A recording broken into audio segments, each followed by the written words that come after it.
Hello, everyone, and welcome to Thursday evening. Welcome to a very special wrestling experience. Tonight, everyone, we have on the menu for you, we got wrestling stories that I'm going to give you. We've got two predictions to do, All Out, and of course, WrestlePalooza. And we're going to rewind Dynamite. All of this and so much more here tonight on the Wrestling Experience. You've landed on that mothership. And welcome to Thursday. Welcome to the experience. Welcome to the Wrestling Experience.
So, everyone, welcome back to the Wrestling Experience. My name is Earl Cole. And don't forget, everyone, to hit the like button. Hit that like button.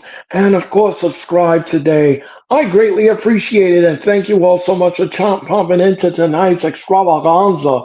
And what an extravaganza we have for you tonight. Yeah, we're going to discuss. We're going to discuss a lot of things we have on the wrestling docket for you here tonight. Like I said, we have Dynamite to talk about. We're going to rewind Dynamite. We're also going to add predictions for WrestlePalooza and AEW All Out in Toronto. That is this coming Saturday afternoon. And of course, we have WrestlePalooza, which is debuting on ESPN and, of course, WWE. So let's just get into it, shall we? I hope everyone had a great rest. I hope you had a great Thursday. And I hope everyone enjoyed themselves. And I hope you had a great Wednesday, Thursday morning, Thursday afternoon, and Thursday evening with me here on the Wrestling Experience because you've landed on that mothership. So let's talk about it. Let's talk about it. Let's do some predictions first. Let's get into that. Let's get into that, folks. Let us just get into that, shall we? And let's see here. Let me just bring up my notes, and then we will get going in a moment.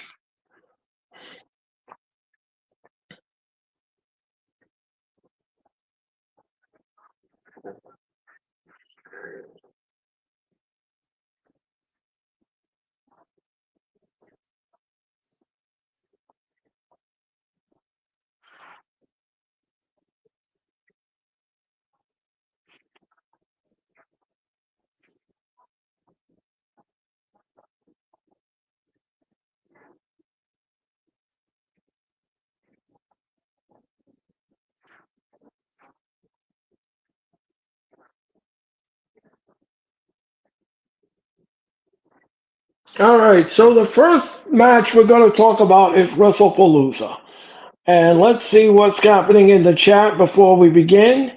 Happy Thursday to you. Happy Thursday to you. To you all.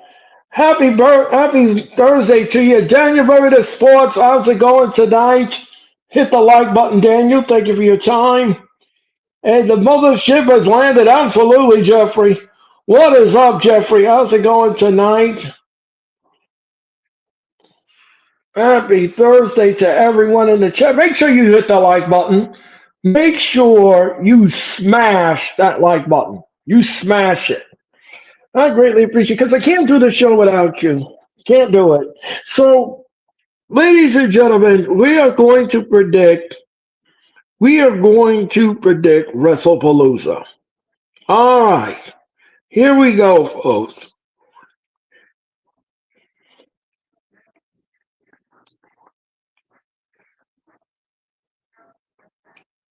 All right, we have five matches for you for WrestlePalooza. Now, again, like I said before, we have five terrific matches. I don't know what's going to happen tomorrow night on SmackDown if they will add any more to these matches, but we have five. We have five matches so far for this WrestlePalooza. I'm going to tell you this much: the build for this WrestlePalooza has not been bad. Has not been bad. Has not been bad. I think the build has been not bad. These matches that you're going to see are very intriguing indeed, to say none the least. And like Jeffrey said in the chat, he can't wait for WrestlePalooza, and neither can I. This will happen this Saturday night. Now I'm going to be on the air at 6:50 Eastern Time for WrestlePalooza. I'm going to test out the app before I go live behind the scenes and make sure that the app works correctly and everything is correct and everything in that nature, so that this way there is no glitchy or botchy watchy going on with the app. But we're gonna find out. I'll find out for you on Saturday afternoon before we go live. I'm gonna test out the app. Until then, until then, if you have other cable providers, apparently from what I read, they still haven't finalized any deals with the cable company. So I don't know what this means. I don't know if you won't be able to watch it. If you are unable to watch it for free through your cable provider, then you're going to have to pay the 29 bucks. You're going to have to pay the 29 bucks to watch it. And I know it's expensive, and I know it's a lot to ask for fans, but we're going to see how many fans we're going to do that if they can't get through the cable provider.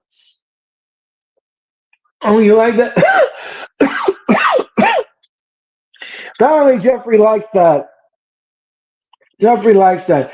If you're internationally like me, you can use Netflix. Yeah, that's another thing. That's another thing. And yes, Jeffrey, trend that worldwide. Bachi wachi. Yes, trend it worldwide. Trend that worldwide. Glitchy witchy, bachi wachi. Yeah, that. All right, folks. So we have five matches. We have five matches for you on the docket, and it will be live across Netflix internationally and, of course, the ESPN app. All of that is available for you this Saturday. And, of course, if you want to watch it movie theaters across this great country, you can do that as well. And, of course, your simple local cable and satellite providers, you can watch WrestlePalooza this Saturday. All right. Let's talk about this first match. Excuse me. Let's talk about this first match, shall we? The Usos will take on Bronson Reed and Braun Breaker. Well, I'm going to tell you this much. Let me. What was it? I think Tiffany's championship against Jade and Nia.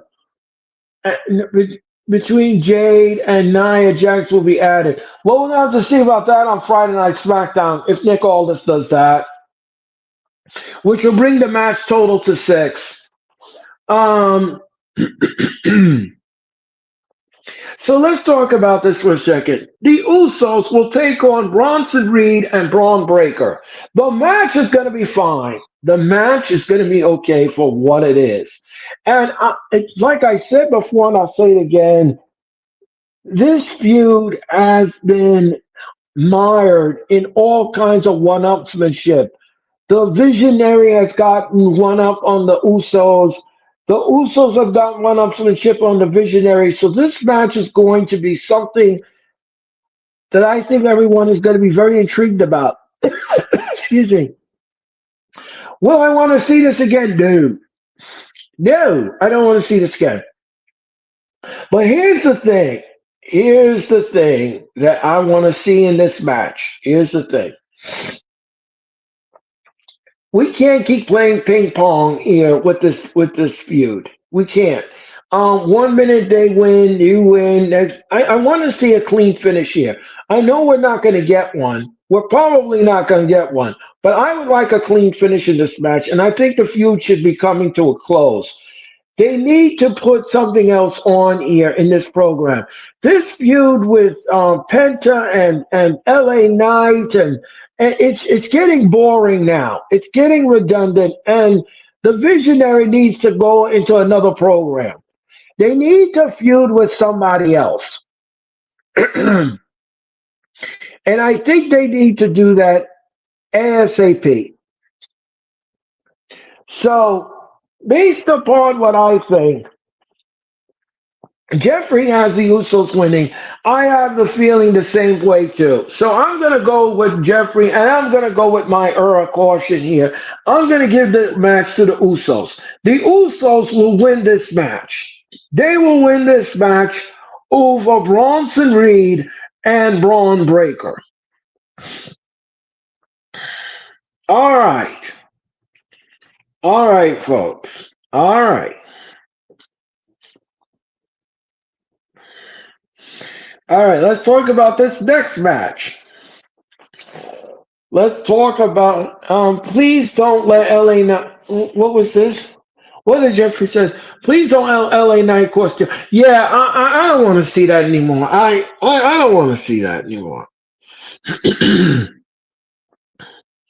I don't want to see that anymore. So I have the Usos going over Braun Breaker and of course Braun Breaker and of course Bronson Reed.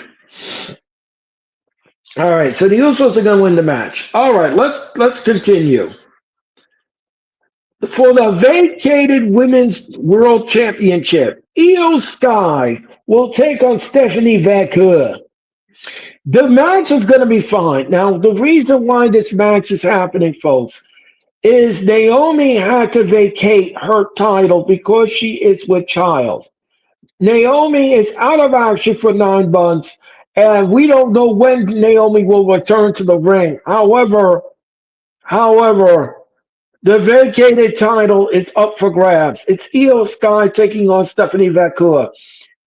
I don't think this is Stephanie's time.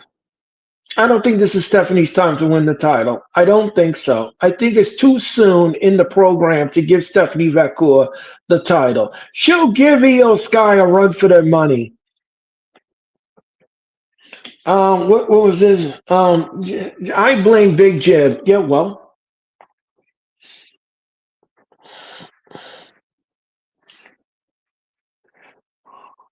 hologram. Hologram? What does hologram say? Hologram. Hologram says there's something very broken. There's something very broken with YouTube. Holy moly! Huh. Oh my God. Okay. Okay. You don't check DMs? I did not check my DMs, and I will let you know what's going on. What's going on, Uber? I'm live here. Give me a second, folks. I have to take a step back. I have to take a step back and see what hologram is referring to. Oh, you want me as a guest? Hologram, thank you so much for your message. If you want to come in here, hologram, if you want to come in here and help me with this show, I'll be more than happy to send you the link. If you want to pop on, I will send you the link. All right. If that's it,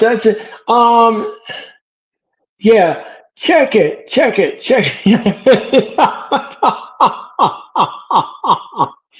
Sure. Okay, hologram. I'm gonna send you the link in the chat. I'll send you the link in the chat, and you come on in here. All right, hold on 1 second, folks. Hold on. I'll be right back.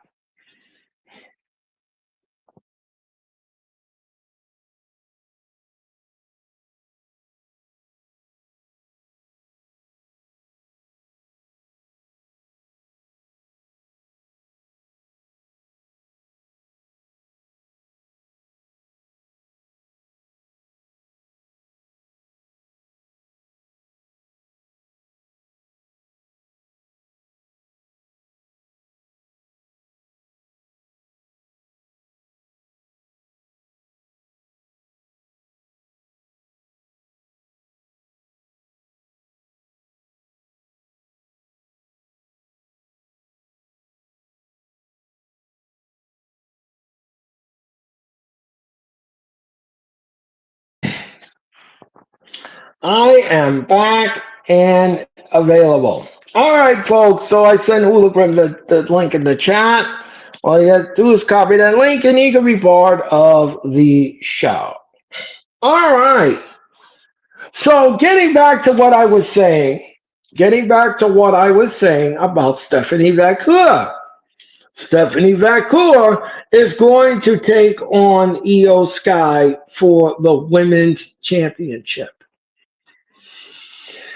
Okay, folks, like I said, this is not Io's time. This is not Io's time to become champion. So I'm going to give the edge. I'm going to give the edge to Io Sky. Io Sky will become the brand new women's championship. She will defeat Stephanie Vacour. Now, we could get Asuka and Kyrie Singh interfere in this match, and I don't think I could see that happening. I don't think I see that happening. I think Io is the right choice to put the belt on. It is not Stephanie's time yet to get that belt. And I think I would like to see Io regain that title and take it back and become champion until they do what they need to do with Naomi. And this means her and Naomi would feud again for that title. Because as you know, Naomi never lost. She had to relinquish it. She had to relinquish it. So um yeah. So it's that. So it's that. Um Oscar's what did he say? Oscar is gonna cost Io. Well, I hope not. I hope not. I really don't want to see that, Jeffrey. I want to see the match end clean. The match has to end clean. And that's what I want to see. I want to see these two ladies go out it for this vacated title. And I really would like to see Io win the match because this is not Stephanie's time. This is not Stephanie's time to win the match. It's not.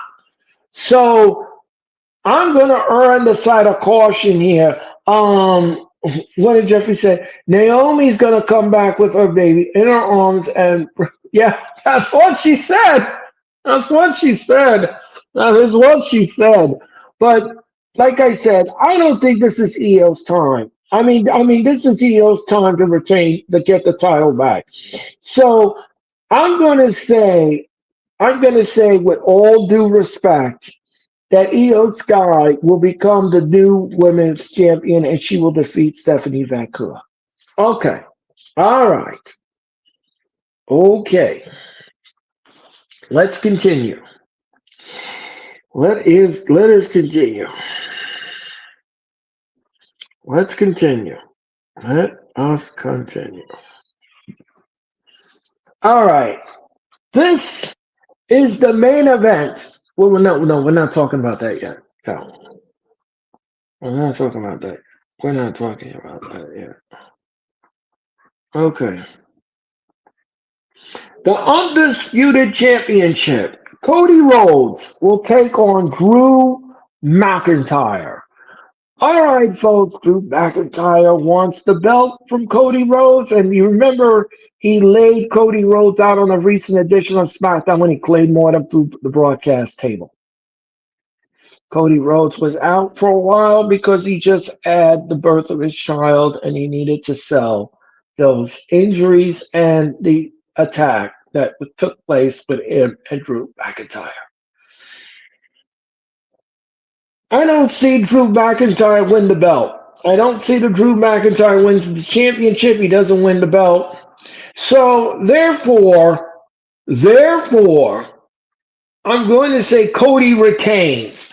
Cody retains the championship, and retain he will.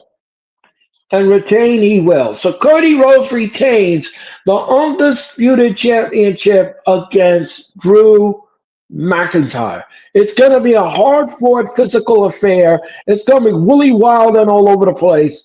But in the end, Cody Rhodes will survive Drew and remain champion and walk out of Indianapolis still the undisputed champion. All right. In a mixed tag team match, Jeffrey says Cody retains. Yeah, Cody retains. Cody retains. He retains. And retain he should. And retain he will. I don't see Cody taking that belt and I don't see that. I don't like I said, the match is gonna be physical. The match is gonna be hard. The match is gonna be fantastic. It's gonna be a banger. Cody Rhodes and Drew McIntyre. I think this is the first time that Drew McIntyre and Cody Rhodes ever versus each other. I think this is the first time in a one-on-one contest. I'm not sure if I'm right or wrong, but I believe that this is the first time that these two men will meet in the ring. But Cody retains. Cody retains. I don't see anything else in the crystal ball. I don't see anything in the crystal ball. Cody retains, folks, and retain he will. All right. All right, folks. All right, so now I have that going on. All right. The mixed tag team match. The mixed tag team match. It is CM Punk and AJ Lee versus Seth Rollins and Becky Lynch. This match is going to be interesting indeed. Because this match is going to, the match could swing either way. The match could swing either way. I can see Rollins and Becky win over AJ and Punk. I can see Punk going over AJ and Rollins. What's going to happen here? I'm kind of conflicted. I'm kind of conflicted with this. And Jeffrey says AJ Lee and Punk. Yeah, I kind of the pendulum is going like this. It's going like this because I really don't know what's going to happen here. We could see Rollins and of course Becky go over AJ and Punk. We could see that. We could see that, but AJ is making her return to the ring, and she is, after many years out of the WWE spotlight, she's coming back to the spotlight. So I really don't see, how this would go against Punk and AJ Lee. So I'm going to, I'm going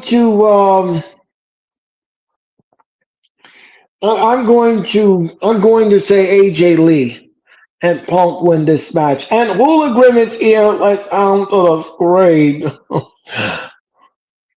Hello, Hologram. Welcome back to the wrestling experience. Hello, hello, hello. Can you hear me? Yes, I can. Sorry, my dog needed my attention right as you sent the link, so it took me a minute to get in here. That's okay. No problem. Take your time. How you doing? We're Thanks for to- having me. you're welcome. Hologram, before I make my predictions here, before I make the predictions on AJ Lee match, tell everyone in our viewing audience where they can find you on social media. You can find me on social media. I've got everything changed. My TikTok was different than my my YouTube and my Twitter, but now I've made everything the same so that it's the same handle. You can find me at who, just WHO underscore LA underscore Hooli. You might have to type. I don't think you have to type in all caps, but you might have to type in HOOL in all capitals with a lowercase I. But it's just at who underscore la underscore grim. Twitter, YouTube, and TikTok. Okay. And that is how you can find Hologram. Now, ladies and gentlemen, just to let everybody know, Hologram has a YouTube channel. So you can go on his YouTube channel and give him a sub. Also, you can, if you like his content and you like wrestling content and you like his content, then you can hit a like. You give him a like as well. Earl, Don't forget to do. I was overjoyed because on my stream 2 nights ago, I hit my very first 100th subscriber, and it happened to be. Congratulations. Thank you, I appreciate that. It was none other than Joe Hendry himself was my 100th subscriber, so it Oh, was. well, Joe Henry, that is fantastic. I would love to interview him on my show. Um, I think that would be a feather in my cap. Um, but anyway, Thank you for the shout out. I appreciate it. no problem. So getting back to AJ Lee, and Punk. Okay, folks. My prediction is AJ Lee and Punk will win this tag team match. They'll win the tag team match, and AJ Lee has returned with a vengeance, and she's going to get revenge on Becky Lynch. This will then set up a feud with Becky Lynch and AJ Lee for that women's intercontinental championship. And don't be surprised if that title will be on the line at the Survivor Series. Don't be surprised. Or we may get it in October when WWE goes to Perth, Australia. One of the two, something is going to pop off. Now, before I begin the other match, I'm going to turn to Hologram. Hologram, who is going to win this mixed tag team match?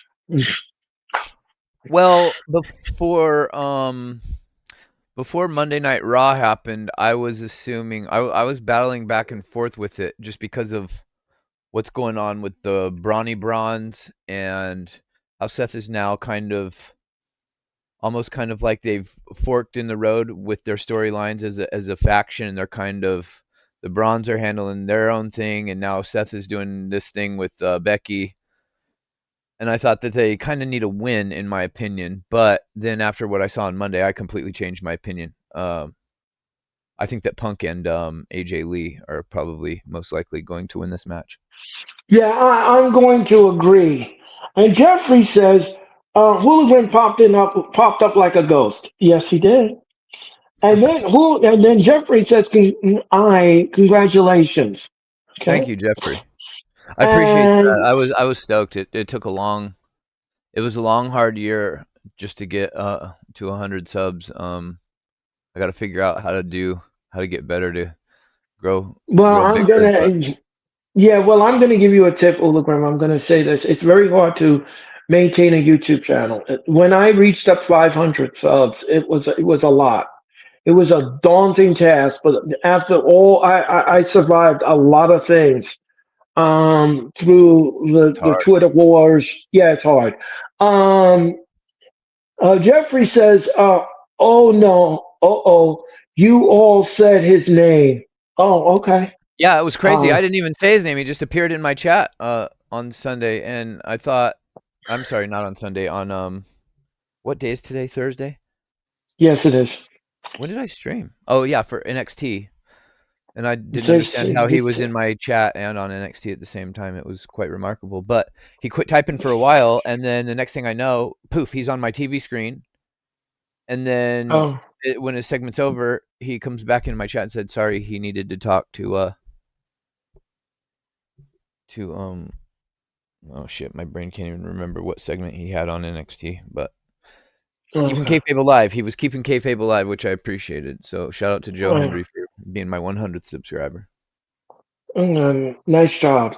I'll never Boulevard. forget that. Nice. I'll never forget that. I never forget. I will never forget. In all the 3 years that I've done this wrestling experience, I'll never forget the day Kip Sabian was on my show, and he popped in on a live stream.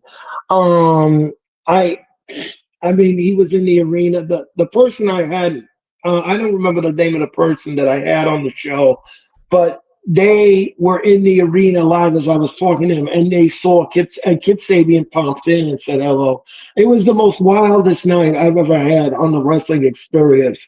That's awesome. Um, You don't that remember who your was. guest was, but you remember that Kip Sabian popped in. Yes, it was. It was. Yes, it was. Yes, it did. Oh, Well, it's been such a long time. It's been such a long time since I had guests on this show. It's been a long time.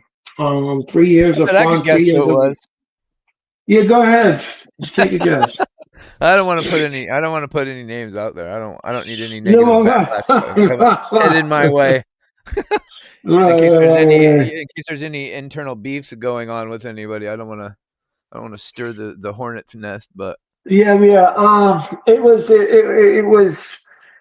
Well, I don't know if maybe it's not who you think it is, but I have to go back in the archives and figure out who the person was because I've had so many guests over the years, multiple times over. yeah, it's probably So hard to keep track of it all. yeah, they are. Is Jeffrey says the tag team match could be the main event because yeah, we're gonna talk about that in a minute, Jeffrey. We're gonna talk about Jeffrey is my okay, Jeffrey. Thank you so much.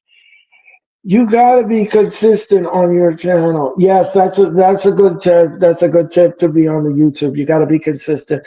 Um, so, okay, so we have the mixed tag team match. All right, folks. All right, we're going up to the main event of WrestlePalooza. This is the main event. Oh God, This will damn! I missed the whole show. Fuck. this will close. This will close WrestlePalooza. It is John Cena taking on Brock Lesnar.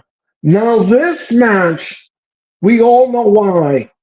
Cena was always wanted to mix it up with Lesnar, and he has in the past. Don't think somebody came to me and they said, "Oh, is this the first time that Cena said no, Hell no. no, no?" Lesnar Hell and no. no Lesnar and Cena have mixed it up many times over.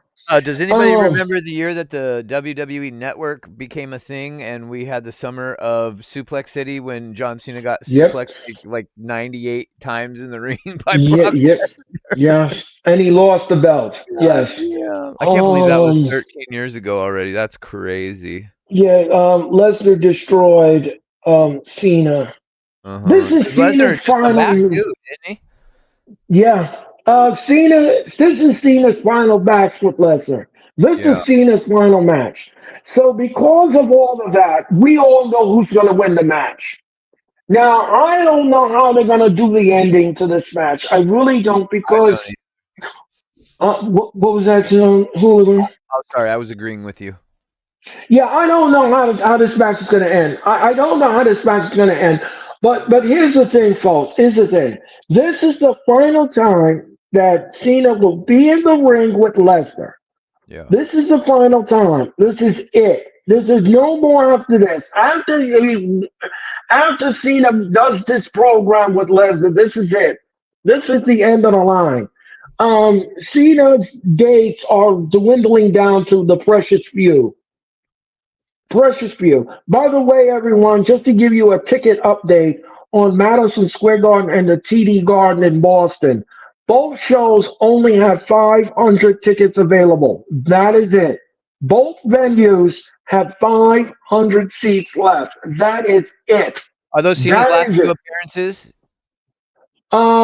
Okay. Cena No, will because be in TD Garden didn't want to cough up the money for Cena's last appearance, so they moved it to his last appearance I forget is gonna be in Washington D.C. thank you. That will be on Saturday night's main event and the Oh, Capital One Arena, and it will be commercial free. It will be commercial free, and it will What, be his available on segment or Peacock. the whole show? Huh? John Cena's segment or the whole show is going to be I commercial free? think the whole, I think segment, I think Cena's last match will be commercial free. They won't interfere with the match. They will not do that. I This hope will they be don't do Cena's. side by side because the picture in picture is. I'm going to still count that as a commercial break. Yeah, well, let's hope the WWE doesn't do that. I don't think. They promised, I don't think so. that this will be commercial free. I think that's what Cena requested, and I think the WWE will grant it because this will be Cena's final match in Washington D.C. This will be his swan song.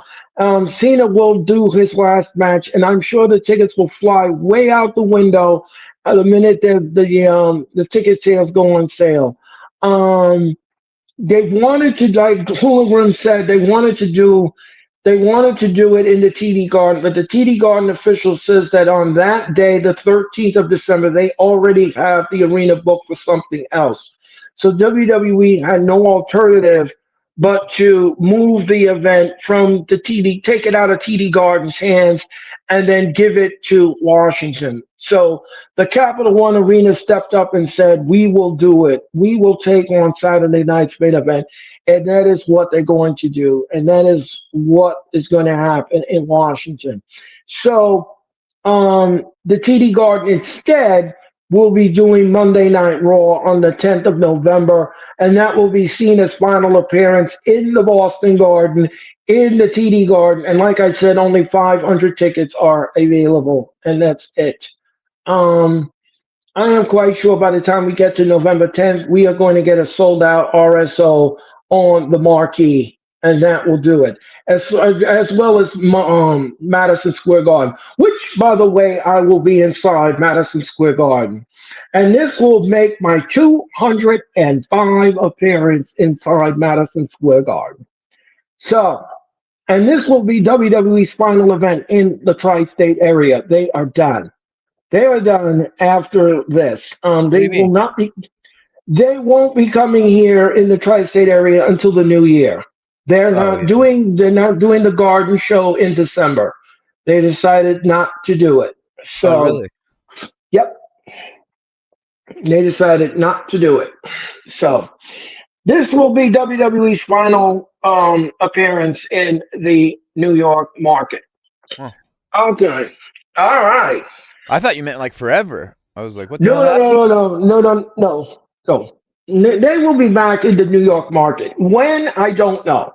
Oh. I don't know. You got to stay tuned to WWE TV.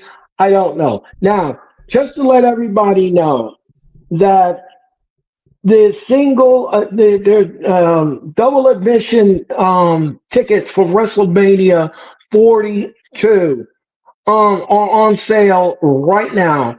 Ticket prices are $5,600. So if you have 5,600, then you can be part of WrestleMania 42 when it comes back to Vegas next April. Okay. All right.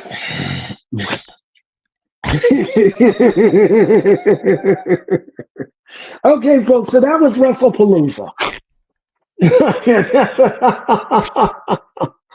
Cena got a win. Yes, he is. Yes, he is. Well, Earl, can you have Hooligan go back and pick the rest of the card?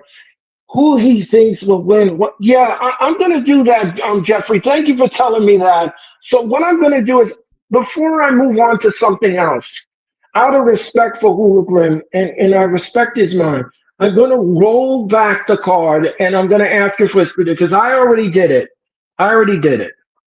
So okay, so we talked about Lesnar and John Cena. So, Hooligan, in your brilliant infinite wisdom, who do you think is going to win the undisputed WWE Championship against Cody Rhodes and Drew McIntyre? Um, Drew Mac and Cheese and Cody Rhodes. There's part of me that just I keep thinking back sometimes, well, a lot when I see Drew McIntyre on TV. I think back to the pandemic and how he had his run in front of absolutely nobody. And there's a part of me that really just wants him to win. Right. But I mean, is Cody Rhodes losing? Most likely not. I don't see how Cody Rhodes is losing. Um, you like that, Jeffrey? You like that? Jeffrey is cracking up. I like that, Earl. Why? You, Why is he cracking up? I have no Brilliant idea. internet wisdom. I have internet wisdom. You, What does that you mean? brilliant internet wisdom. I have wrestling Um, wisdom. I don't have internet wisdom. I don't know what wrestling internet nah, wisdom means. I said, but that's not what I said, Jeffrey. I said infinite wisdom. I Oh, didn't say internet. Infinite infinite wisdom. wisdom. Yeah, That infinite I wisdom said. is much better for sure. Fuck yeah. That's what I just said. That's what I That's just said. I said, damn. Put me hologram over in big your time. in your brilliant infinite wisdom. Who is Oh. winning the undisputed?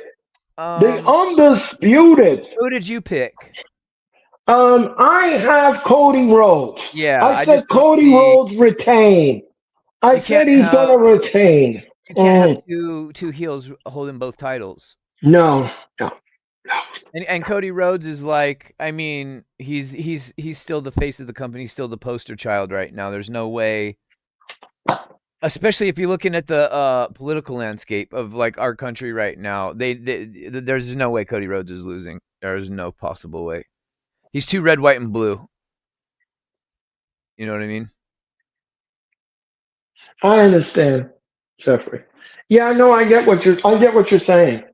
I He's get what just you're saying. he's the golden goose right now, so we got to stay with him. All right. So, Hooligan, who is winning the tag team match between the Usos and Bronson Reed and Braun Breaker? I think the I think the Braun Browns are winning this match. Oh, I went in the opposite direction. Because if you think the whole faction of the division is just taking a big fat L this weekend? Well, here's the thing. Here's the thing. We've been playing. I don't know. I don't know if you've seen my streams, or I know you're a busy person, just like everybody else, and people don't have time to sit and watch stream, but they could go back and watch it again.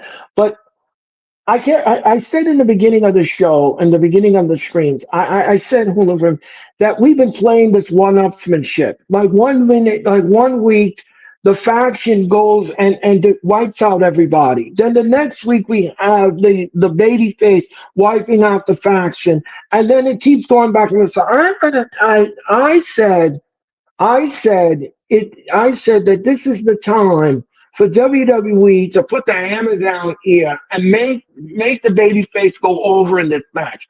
Um, because the thing is that we don't want to keep going back and forth with this. We really don't, because it's going to become boring after a while. We got to do something fresh and new here with this faction.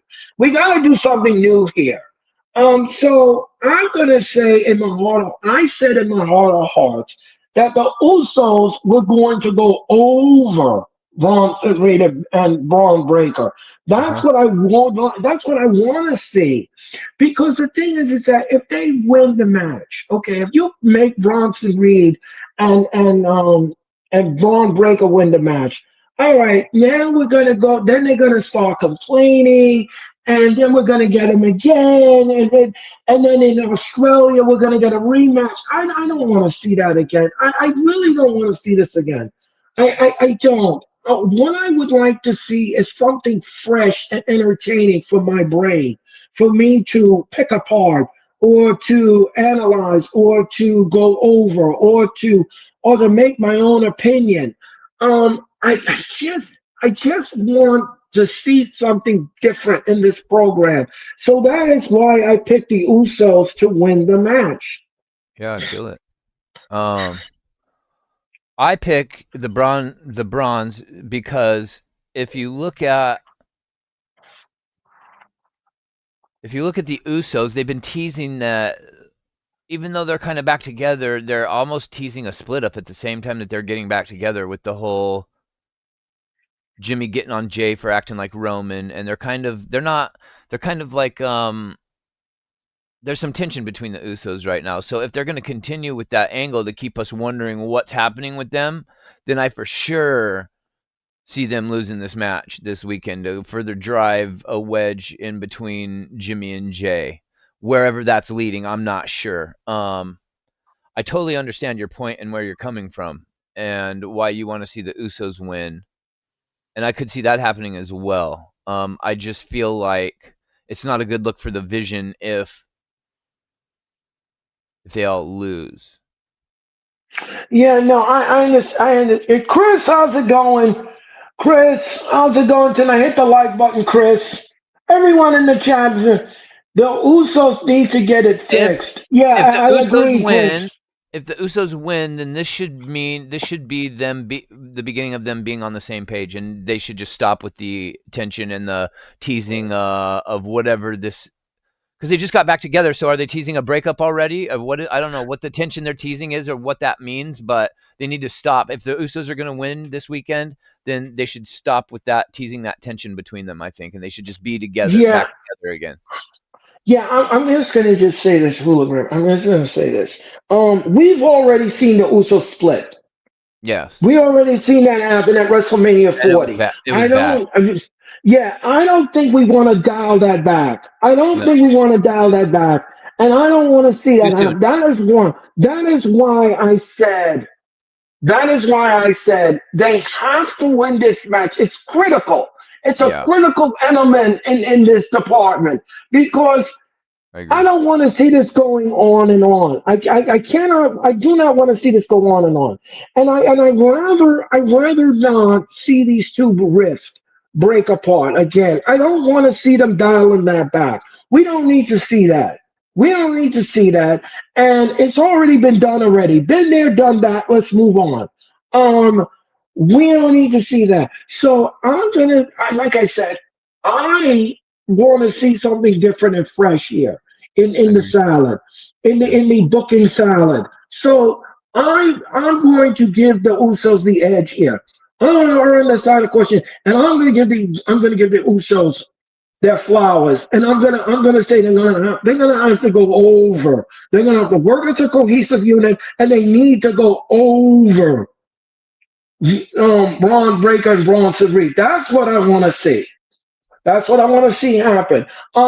Jeffrey says, ever since Roman talked to Jay, he's been acting edgy. Yeah, True. well, yes, yes, true, true.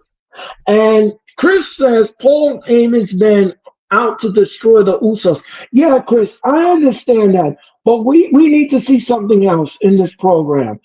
Chris says if Paul Heyman had a plan, he's already doing it by the cell phone. Well, yeah, reach out and touch someone. Yeah. Um, Reach out and and touch grass. Dro, how's it going? Yeah, Dro. Dro says the Usos need to be treated better. Absolutely, Dro. And thank you for your comment, everyone in the chat. Please make sure you hit the like button, please. Okay, so we have that. Let's see. Did we? Oh, let me ask you something on Hula Rim. I want to get Yeah. your mind on this. Who is winning the vacated women's championship between Stephanie Vaquer and Io Sky? Well, this is an interesting conundrum that's I haven't given my prediction for Brock and John Cena yet, and Thank you, Dro. I'll get to that later, but this is another match. This is the other match that I'm in a conundrum about what they're going to do. I'm not sure how to pick a winner of this match because my heart says Io and Um, I feel like she should be the rightful winner for the time being. But I see that WWE they just keep teasing Stephanie Vaquer and Rhea Ripley, and I think they should save that for a special, like for a huge like Mania type of moment. I don't want to see that at the Royal Rumble. I don't want to see that at the Elimination Chamber of Rhea Ripley and Stephanie Vaquer. I want them to build. I want it to be something big with them too. I think it's too soon for all that. Um, and I think that Stephanie is so over. She doesn't. They don't really need to tease her winning a major title just yet. So I'm going with Io Sky. Yeah, I said this. I'm glad that I'm on the same wavelength as you, Ula, because I had said before you popped in here, I had said, and I'm going to go back on what I said. This is not the time for Stephanie Becker to win a title. She's not ready yet for that. She's not ready yet for that. But I think she's going to give EO for a run for the money. Now, Asuka may interfere in this match. It may. She may interfere in this match because she cannot stand Stephanie Becker. She can't stand her, and she may interfere in this match. But Who? Asuka. Oh, Oscar. So I could see that happening, but again, like I said, Stephanie Becker is not ready for a title push. She's not ready yet. She needs here's more the other wins on thing the though. They could still go with Io Sky winning, but what if Asuka comes out and goes against Io's wishes and helps Io win? Because then that's going to create a dynamic well, yeah, between Io and Asuka I could could play the see hey, that. we're family. Remember, family helps family. Yeah, I could see that hooligan. I'm not going to sneeze on that. I could see that. I can see that. I really, I'm glad that you I said like what that. they're doing I with could, Asuka because I don't really know what she's like. I feel like she's about to. She's kind of unhinged right now. You don't. She's kind of a loose cannon right now. You don't. Like Bailey. Yeah. What did Chris say? Jade Cargill is also not ready. No, she's not. No, Jade Cargill's not ready for that. Is Vakula Stephanie? Yeah, Stephanie Vakula. Yep. Oh, what is it? Roxanne Perez hasn't won a singles title yet. No, she's not ready for that either. She don't need to. Um, Here's the thing about Roxanne Perez. She's on every fucking show since they called her up to the main right, roster. She's on exactly. SmackDown. She's been on every AAA. She's been in NXT multiple times. Like she don't need the title, bro. They're so over on Roxanne. Like they've got her in the mix of literally everything. Yeah, especially since we haven't seen Stephanie on Raw in weeks. Yeah, that's true. Yeah, that is true. Stephanie Vecchia will win it all. Well, we're gonna have to see about that. Roxanne Perez is still um proving. Oh, Yeah, she's she's still still proving improving. like she's still She's building still her trust, proving. but Yeah, they I already have agree with enough. that. Right. And the thing is the titles need to Okay. be used for somebody that needs to get over, and Roxanne don't need to get over. That's why she No. ain't winning a title. Like I said, folks, my prediction is that Io Sky will become our new champion, and that's what's going to happen in Indianapolis. Okay, let's get back to John Cena and Brock Lesnar for a Wait, how many second. The main matches are event. there? That's it? Um, we have. I'll tell you right now. Boy, One, WWE is really two, just three, charging four, premier five, prices and only giving out five, five matches per show like it's an five. NXT takeover. That's Mm, crazy. They are yep. charging crazy prices for only five matches. Hmm. Yeah. By the way, the ringside package was $3,000 God damn. for this event in Indianapolis. To put that in Um. perspective, real quickly, in 2020, when I went to NXT Takeover Portland, Mhm. the price of the ticket I paid for that show I think was like 150 or 125 maybe. Not No, I anymore. wasn't anywhere like ringside, but just think about that and think about how many matches were on that show. Now you're getting five matches and you got to pay 3,000 some odd dollars. Is insane, Earl. Well, that is what WWE's all about. The Aren't you going to a MOA. WWE show coming up here soon? Yeah, I'm going. I'm going to Madison Square Garden, and I'm going to see Cena wrestle for the final time. I if I'm November is going not to be. incorrect me if I'm wrong. Is Madison Square Garden has got to be probably the most expensive venue in the country? Okay, well, the ringside packages for the floor seats were $2,000 to $3,000. That's cool. I'm not. I did not spend that on the ticket. I refuse to do that. I where my section is, I didn't pay a lot of money for it because I refused to do so. Um, it's not necessary to spend all that money on one night. It But if you really is not. wanted to for that night, since it's Cena's last one, then I could understand that. I feel like that would be justifiable. But if you Yeah, wanted to, personally, I wouldn't do it because that just wouldn't. I'm just not into yeah, I don't. I'm not into the idea of lining billionaires' pockets already when I don't even have $100 in my wallet. You know what I'm saying? So yeah, yeah. I understand what you're saying. I hear you loud and clear.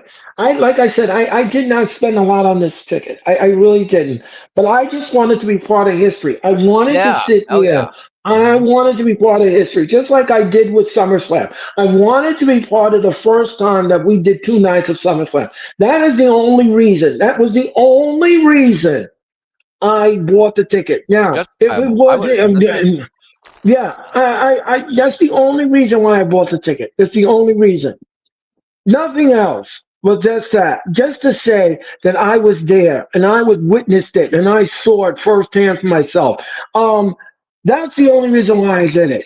Because he's not wrestling in the garden anymore. He's not. This is the last time Cena's gonna roll into the garden. That's it. After this, after Monday night, the 17th of November, that is it. Cena's not wrestling anymore in the New York market. He's finished. And so is the WWE for the year for the wrestling market. So I mean that's the only reason. Chris says, I cried when Hulk Hogan died.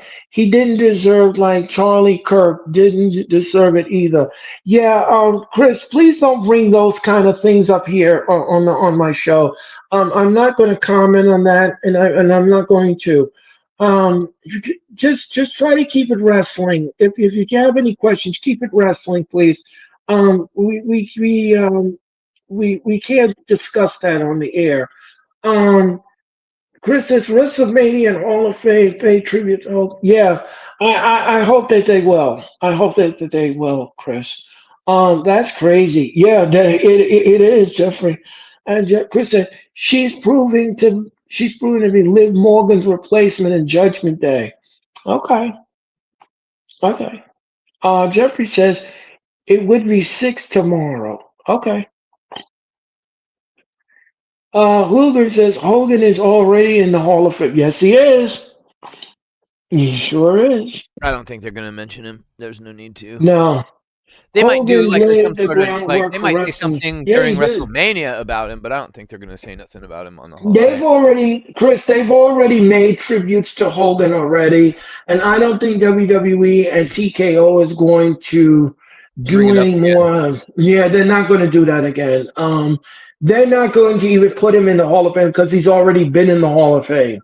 They made it a big deal So about it the week that he died, and they went heavy on the video packages, and I think that's yes, they probably enough. did. Yeah, and that was appropriate. Too controversial. So yeah, it was appropriate. Okay, so me and Hooligan have seen him winning this match with Brock Lesnar.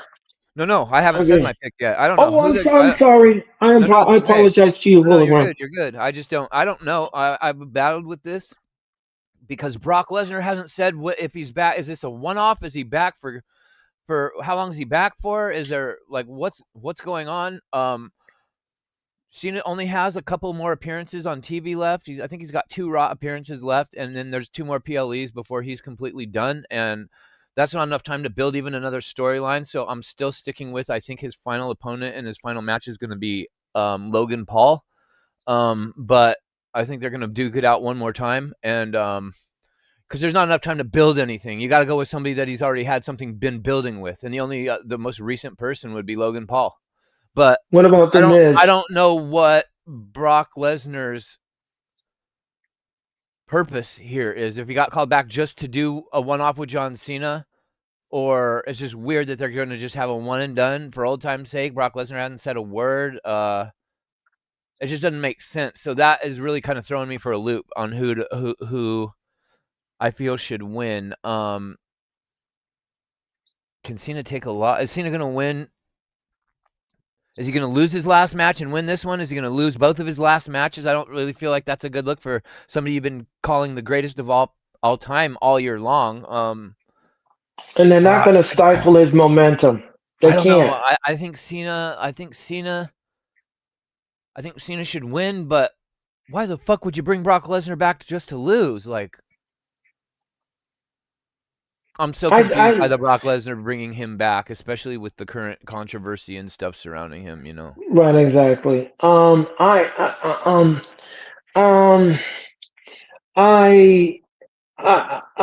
I don't know. I'm kind of conflicted here, but as I said before, this is John Cena's final match with Lesnar. They're not doing this again. They're not doing this again. This is it. This is one and done with him and Lesnar. Now I have no idea what WWE is going to do after this with Lesnar. I have no idea. But what I do know and what I said in my prediction was that Cena will win this match. But the problem that I have with this match is how in the world are you going to end the match? That is something that I'm kind of conflicted on. Do you want a pinfall loss on Lesnar? Do you want Cena to tap Lesnar? Because Lesnar has never been tapped out. Lesnar has never been tapped out, nor has he been put to sleep, nor has he been put to sleep. So Lesnar has never been tapped out or been put to sleep. It just came to me. So, yeah, what? It just came to me. This the how this match might play out. Where's Randy Orton been? Oh, yeah, We haven't he's been really seen feuding much of with Drew. Randy Orton lately since his Well, last he's been match. feuding with Drew. Feuding with Drew McIntyre lately.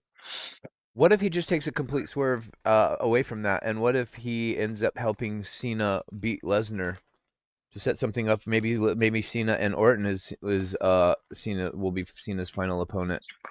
No, that's another thing. I'm That's thinking of true. just Yeah. crazy. Like I don't know if that No, even makes I any sense. understand. It's No, just it's not crazy. It's not crazy over him.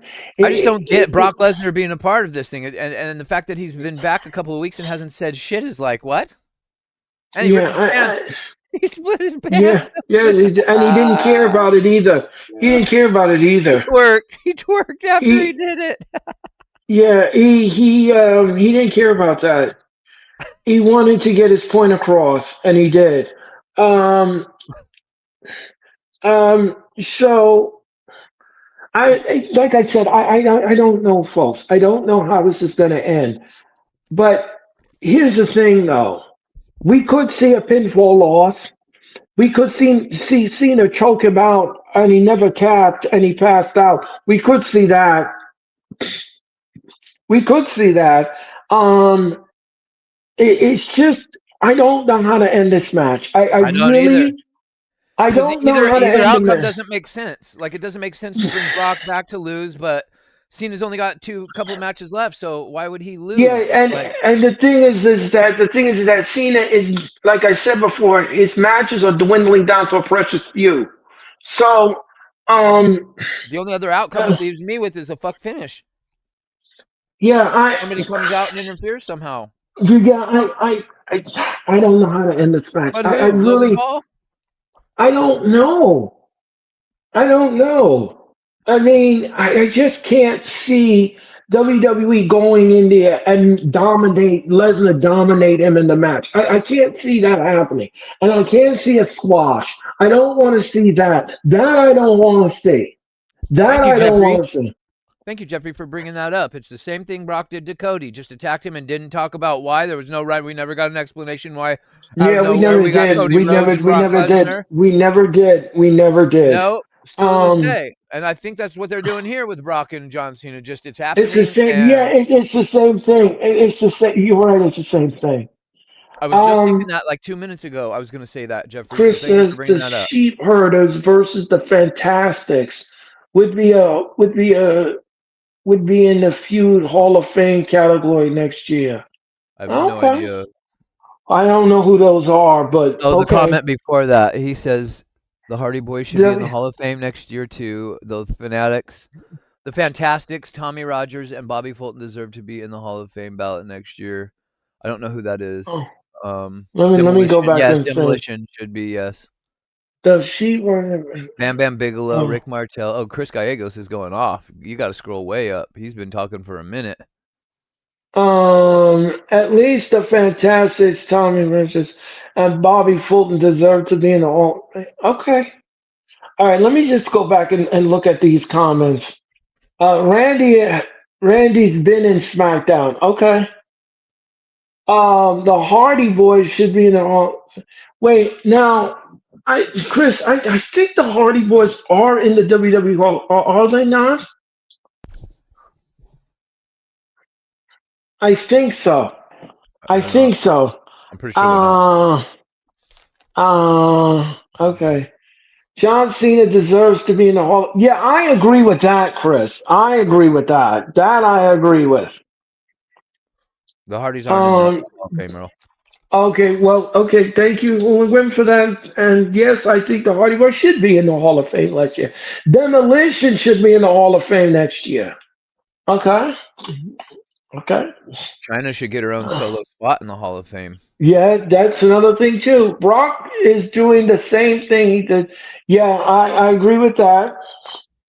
Okay, so I think I've read all the comments. Bam Bam Bigelow should be in the Hall of Fame too. Yup. Um, yeah, I agree with that. You know who else should be in the Hall of Fame? I'm glad you all bring up the Hall of Fame. There are five people I believe belong in the Hall of Fame. Okay, first of all, Charles Robinson needs to go in the Hall of Fame. Who? Um, Charles Robinson But he's should active. go. Yeah, but still, he belongs in the WWE Hall of Fame. Mike Chioda needs to go in the WWE Hall of Fame. Lillian Garcia needs to go in the WWE Hall of Fame. Wendy Richter needs to go in the WWE Hall of Fame.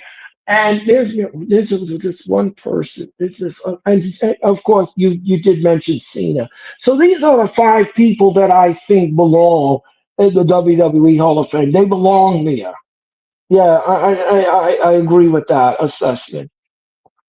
Rick Martel, that's another good one. Yeah, they're gonna talk about it. They're not. Yeah. Okay, so we are up to date with that. Yeah, Charles Robinson, aka Little Nate. Yep, I agree. Little Nate. Yep, yeah, Little Nate. You Yeah, know, you know, Mike Chioda Victoria was too, and Mickey James. Yep. Victoria for Go ahead, sure. William number seven. Um, Mike Chioda. I think a lot of people don't realize how long Mike Chioda was a ref in WWE. He was a ref in WWE before I realized he was a referee. Well, the late the late Joey Morello, who was Gorilla Monsoon's son, trained Mike Chioda. Really? He did train him. Yes, he did. Wow, He I didn't trained know him. that. I learned Yep, he something new trained today. him. Yep, he trained him. That's awesome. And yep, he trained him. Um, so yeah, Mike belongs in the WWE Hall of Fame. Mike Chioda I needs to agree. go into the WWE Hall of Fame. Yep. All right, folks. So that was WrestlePalooza. That was WrestlePalooza. Is Mickey White in the Hall of Fame? Uh, Mickey who? The referee, wasn't that his name? Mickey Uh, what? What was the referee? The guy that was Tim always White. Tim White. I don't know why. Yeah, Mickey. There was a referee yeah. named Mickey. I'm getting him confused. Mickey, fucking, what's his name? Tim White is in the Hall of Fame. Yes, he is. Tim White is who I was thinking of, but yeah. Yeah, yeah. Tim White is in the Hall of Fame, and yeah, Tim White is no longer with us, folks. But yeah, he was another referee. He's another referee that was iconic. He was another referee that was like, and he belongs in the, and he is in the WWE Hall of Fame. Okay, folks. So that was WrestlePalooza. All right, folks. All right. Mickey Henson. Yeah, well, that's another referee too. But he wasn't in WWE. He was in WCW. Um, so okay, folks, we are gonna now predict All Out. AEW's All Out in Toronto, Ontario, Canada. And it will take place this Saturday at 3 p.m. Eastern Daylight Standard Time, debuting, however, on HBO Max. And just like WWE's debuting on ESPN, the AEW will be debuting on HBO Max. That both organizations need to one up each other, and that's what they're doing right now. Okay, folks. All right. Last night, before we go any further, last night we had the AEW Dynamite Go Home Show. It was a Go Home Show for AEW Dynamite in Canada, and AEW put the pedal to the metal, and they gave It you was an a entertain. go to sleep. If you didn't watch the show, you missed nothing show. No, actually, the show was decent. The show was decent, and I liked it. I gave the show a B plus. I gave the show a B plus, and it was good for what it was. It was good for what it was. You know, Tony they got one of the Khan. shittiest world champions of all time. One of the worst wrestlers in all of wrestling history is the current AEW champion. I don't know if you knew that, Earl. No, Hangman Adam Page. I like him. I don't have a problem with him. I don't. I don't have a problem with Hangman. It is much better than what we have the last time. Um. So. Um. That's not Jack. I respect your opinion. I respect it, I but respect I'm yours too. also but I'm going to disagree. That's I'm going fine. to I respect your opinion. respectfully. I I respect your res. opinion too, and it's totally fine that you like Adam Page, even though he absolutely is the drizzling shits. It's totally okay. Okay. All right. So let's talk about the card. Let's talk about the card. All right. Let's talk Different. I about turned it. it off. I watched the opening segment, and that was enough to just see Hangman just looking like Seth Rollins. Like, it's like they demasculate him every fucking time, and I just can't get behind a champion that just gets eviscerated on the microphone week in and week out. It's just hard to watch. Um. Yeah. Adam Page is Let a me. terrible promo. He's absolutely terrible. Yeah. I didn't. Last night when he was in the room with Kyle Fletcher, I. Something. Here's the thing, folks. He gave the spotlight to Fletcher, and I like that when wrestlers do that to the opponent, because in this way it gives the audience a chance to see why he believes he's going to defeat Adam Page. I liked it. I liked it like that, and it makes my heart grow fonder. He's not hogging the spotlight and Well, it's making it interesting all because he about wanted him. to hog the spotlight when CM Punk and him were in a thing together, but funny how he's Mm. different with Kyle Fletcher.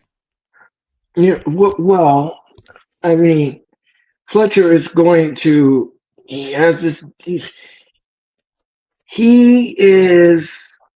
He is in a big time stage, I personally and hope that I won't be watching All Out because I'm saving all of my energy for a real wrestling show on Sunday. But that being said, I hope Kyle Fletcher beats the ever living piss out of Hangman Adam Page. Kyle. Yeah, Kyle Fletcher and Hangman. I'm really rooting for About the Kyle same. Fletcher in this one. Yeah, Be- yeah. Well, we're gonna predict the card. We're gonna do it right now. All right, folks. Here are the matches that we have so far. We're gonna have Eddie Kingston. Eddie Kingston returns to AEW, and the he's Burger gonna take, Kingston. yeah, my fellow New Yorker, my native New Yorker, He's Eddie also terrible. Kingston. Sorry. Yeah, Eddie Kingston will take on Big Bill. The match is going to be for now. Now, ladies and gentlemen, Big Bill has been calling out Eddie Kingston for weeks. He wants a piece of Kingston. But here's the question. Eddie Kingston's been out for weeks and months and months and months with a He's been out for like 2 debilitating. years, I thought. Yeah, he's been out for months and weeks for with a debilitating knee injury, which he had to have surgery on. Um, but my question is, we haven't heard from him. We haven't said that he's going to accept this match at All Out. But Tony Khan has booked the match in its entirety. My question is he going Who to does show up that? at All Out? It feels like 2 years. Yeah, yeah, yeah. Yeah, yes, Jeffrey, I agree with your assessment. Um, okay, so I'm going to turn to Hooligan first. Hooligan, who's winning the match between Big Bill and Eddie Kingston? So he's been out since May of 2024. So that's a year Yes, and at least a half. yes. Yeah, it's been a long time. What did you ask me, Earl? Sorry, who's winning the match between Eddie and Who's Big Bill? winning the match with yes? Well, one's been out for 2 years, and the other one I haven't even seen in the ring, and God knows how long. And hasn't really been relevant since he had another tag team partner from a different company. Um, and I just really, really, really don't like uh random matches that don't make sense like this one. Um, so I'm gonna go with Big Bill because I can't stand Eddie Kingston. So there you go. Okay, well, I'm going to say with certain. Well, I'm going to say here. I'm going to go in the opposite direction. Yep, I knew Eddie you would. King, Eddie Kingston, the native New Yorker, will go over Big Just Bill. it's a typical New York versus New Jersey, isn't it? Yes, it is. Mm-hmm. Yes. All right, Hooligan. The Hurt Syndicate, Bobby Lashley and Shelton Benjamin with NVT versus Ricochet and Bishop Kong and Tony Leona. Who Did is you want to going comment? to? Did you want to What was comment that? on the state of Toa Leona's ring attire last night, coming out looking like a Timu Hakim? Well, you know he's Samoan, right? He looked like a renter Samoan. Well, I don't know what to tell you. I I mean, it looked like somebody went to the fabric store and tore a sheet off of a fabric roll, rushed back to the arena and wrapped it around him and said, "Here, tribal chief." Uh, right. that was a little ridiculous. I think what I called him was a Timu head shrinker. Mm, mm. Keep Which, on. by the Wait. way, which no, You which, close by your the eyes every way, time I talk. Why do you do that? because I'm trying to get a thought in my head. I've been doing that for a long time. Whenever somebody talks to me, I do close my eyes because I'm trying to get thoughts in my head. It sounds like Um, you want them to shut the fuck up. no, no, no, no, Oh. no. It's just nothing against you. Oh, okay. It's just a habit. It's a habit I was when I just do making that. sure. I want to ruffle no feathers. No, no, no, no, no, no, no, no, no, no. No, that's not what I'm talking about. No, no. Your opinion matters to me, I keep and slipping in that's my chair. Like every time I sit up, look, watch. It's just I slip all the way down. It's like what the God damn it. So hologram, who is winning? I Jeffrey, guess I'm Jeffrey, just ahead. Jeffrey is laughing. Okay, Jeffrey. Uh, what match were we talking about? Oh, Big Bill and Eddie Kingston, Burger Kingston. T-Boot head shrink. Yeah. Okay. So who is winning this match In between the fact, I Hurts? would actually like Eddie Kingston if he came out and they billed him from Ghana, West South Africa, and he came out talking with a Jamaican accent. Then I'd be a fan of Eddie Kingston. Oh wait, that's Kofi Kingston. But Um, we did move on from that. But who is winning this match between the Hurt Syndicate and Bishop Kong and Tony Leona and Ricochet? oh, I Who's thought we were still on Big Bill and Eddie Kingston. Sorry, my no, bad. we did new. Holy shit. Whoops, whoopsie. Um, good. Hurt Syndicate. I mean, why would Right, the Job Squad win? right. Okay. So okay, Oh shit. so okay, so I'm gonna go with the Why same is thing Tony as Khan Hula. booking these obvious matches, bro? What happened? Why is Tony Khan booking these blatantly obvious matches? You have to And talk then to the Tony fucking Khan. show's got It's got twice the amount of wrestling matches on it that WrestlePalooza does. It's gonna go into like the wee hours of the morning, bro. Yeah, and I'm going to be calling the matches. I'm going to call the Are matches, you and gonna we're call gonna. All Out and WrestlePalooza at the same time? Well, as soon as WrestlePalooza is over, we will give you the encore presentation of All Out in Toronto. I'm going to give you the encore presentation. So that is the plan going Oh, forward, and that is exactly what we're going to do. oh, geez, I'm that's what. going to be. I'm going to enjoy both programs, and I'm going to enjoy a big night of wrestling for both companies. Who's picking Um, Ricochet? no, not me. The Hurt Syndicate will win this match. Okay, let's move on. Okay, MJF. MJF It's is so going. What was it? What would it? Nobody in their right mind would pick Ricochet. No, you're right. serious, Jeffrey. I Right. can't.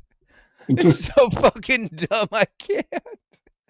You got the Hurt Okay. Syndicate that they look like bona fide actual professional wrestlers from like the 1980s, and they're going up against these scrawny classroom nerds. Ricochet's Uh, gonna get absolutely fucking pummeled into oblivion.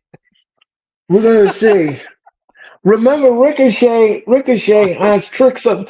Ricochet has tricks up his sleeve. Bishop Remember Khan just needs that. to go over to the Fed and join the NitCon. That's what he needs to do because Tony Khan ain't working out too well for him. Right. Okay, folks. Let's move on. I am Ma, Jeffrey. I'm sorry. I got tears pouring out uh, of my face and everything because AEW, man. the holograms losing. Yes, yes. Uh, I've been watching wrestling for so fucking long, bro, that AEW is just. I mean, they have gone so far left off of where they started and what they had initially set out to be that it's like they've lost their own identity. I don't even know if Tony Khan understands what the hell they are anymore. And it's I've here's gone. the It's the thing. stages of grief, right? You're really sad and at first, and then you're depressed, and then you're angry, and then now it's just like I'm looking at it, and it's just cracking me up laughing because it's like I know there's nothing I can do. Like they can't. Tony Khan's not going to get out of his own way, so it's just we're just riding the ship out until it hits the fucking beach line because he ain't going to drop the anchor to Well, save the ship. He's just going to crash it right into the cliff wall. here's the thing. Here's the thing. I've said this before, and I'll say this again. AEW is not perfect. And I've said this before, and I'll say this again. Neither is WWE. You take the company for what it is. And that is what you have to have that mentality. Now, I understand that there are people out there that have expectations high for something, and you put this thing on a pedestal. You want it to be perfect every time. You want the booking to be correct. You want the wrestling to be correct. You want to tune in every week. You want to have a smile on your face. WWE and AEW cannot make everyone happy. You're not going to be No, happy with the product. You're not going to be happy with the product. no, both companies And have actually sucked royal balls this year. I'm not going to lie. Both companies have not and play. and the thing is that both companies are not perfect, but they are trying to put on a product where you're going to where fans are sitting there and enjoying it, and they may not like the booking at times, they may not like it, but they're coming out. They're still coming out and supporting the companies. So we have to take the companies for what it is. And it may not be perfect all the time, it may not, but you just take it for what it is. And I've taken the attitude where I don't I don't sit there and sour upon everything that they do because it doesn't make any sense. It's nothing is going to change. Nothing is going to change. I could talk about AEW or WWE till I'm blue in the face.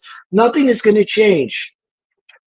Triple H is not going to budge in his thoughts on how he should run the company, and neither is Tony Khan. They're not going to address fans' displeasure. They don't have time for it. They're out there to make money, and that is what they are in the business for. They're not in there, not here to babysit fans because they want the company to be perfect. They're not into that. That is not who they are. They are corporate people and they want money. And that's all they care about. They don't care about if you like it, if you don't like it, if you watch it or you don't watch it. There's always somebody behind you. There's always somebody behind you who will watch the program. You may want to turn it off and say, I don't want to deal with this crap, but there are other people who will turn it on and who will watch the program. So that's the way you have the attitude. And that's the way you got to carry the attitude because you're fighting, you can't fight City Hall. You can't change you just can't. We can't change the world and we can't change the way WWE and AEW run their company. It's just the way it is. So, um, okay, folks. All right. MJF. MJF. Bishop going to shoot for the Sunday start. Yep, absolutely. All right, let's move on, folks. MJF We will hurt verse. people. Yeah, so the Heart Syndicate will win the match, and we're gonna move on. MJF will take on Mark Briscoe in a tables and thumbtack match, no disqualification match. So MJF as and Mark Briscoe, this build has been great. These two men have been going at each other for weeks and months now. MJF cannot stand Mark Briscoe, and the feeling is mutual. So, who's going to win this match and who's it going to favor? Well, I'm going to save my predictions for now. I'm going to do hologram. Who is going to win this match with MJF and Mark Briscoe? Now, just real quickly, I haven't really been the biggest fan of this build, and for one specific reason, two specific reasons. One being MJF and whatever this weird left field direction they've got him going, playing in the mid card role. I haven't really understood it since it began. So I haven't really been really into. I feel like MJF has regressed in terms of his role in the company for whatever reason. On top of that, I just think it's a cheap, shitty way to book when you're just talking about. I'm tired of hearing about Jay Briscoe being dead and that being the whole catalyst fueling this whole thing. Comments about Jay Briscoe, and then I don't know, man. I hold such high regard for the Briscoes. They are literally one of my all-time favorites. And the fact that I got to just keep hearing about Jay, and then MJF is making stupid lines about, oh, I'm gonna make you go see your brother, and like, I don't know, man. I just find it very lazy. And Mark Briscoe versus MJF wasn't really. I'm all for getting matches that I wasn't having on my bingo card. This, however, is not really a pairing that I would even think about and try to write out on paper if, like, I was in the creative room with everybody and we're drumming up possible matches and storylines for our talent and who we could have facing each other. In 1,000 different bookings, I would never pair Mark Briscoe with MJF. So it's just very random to me. I don't have any interest in it. I don't like to keep bringing up dead Jay Briscoe. Rest in peace to one of the greatest of all time.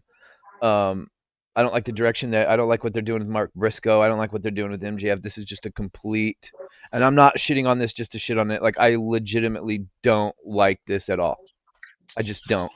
And it doesn't matter to me who wins because I like both these guys and I think they both I agree. deserve This, different directions.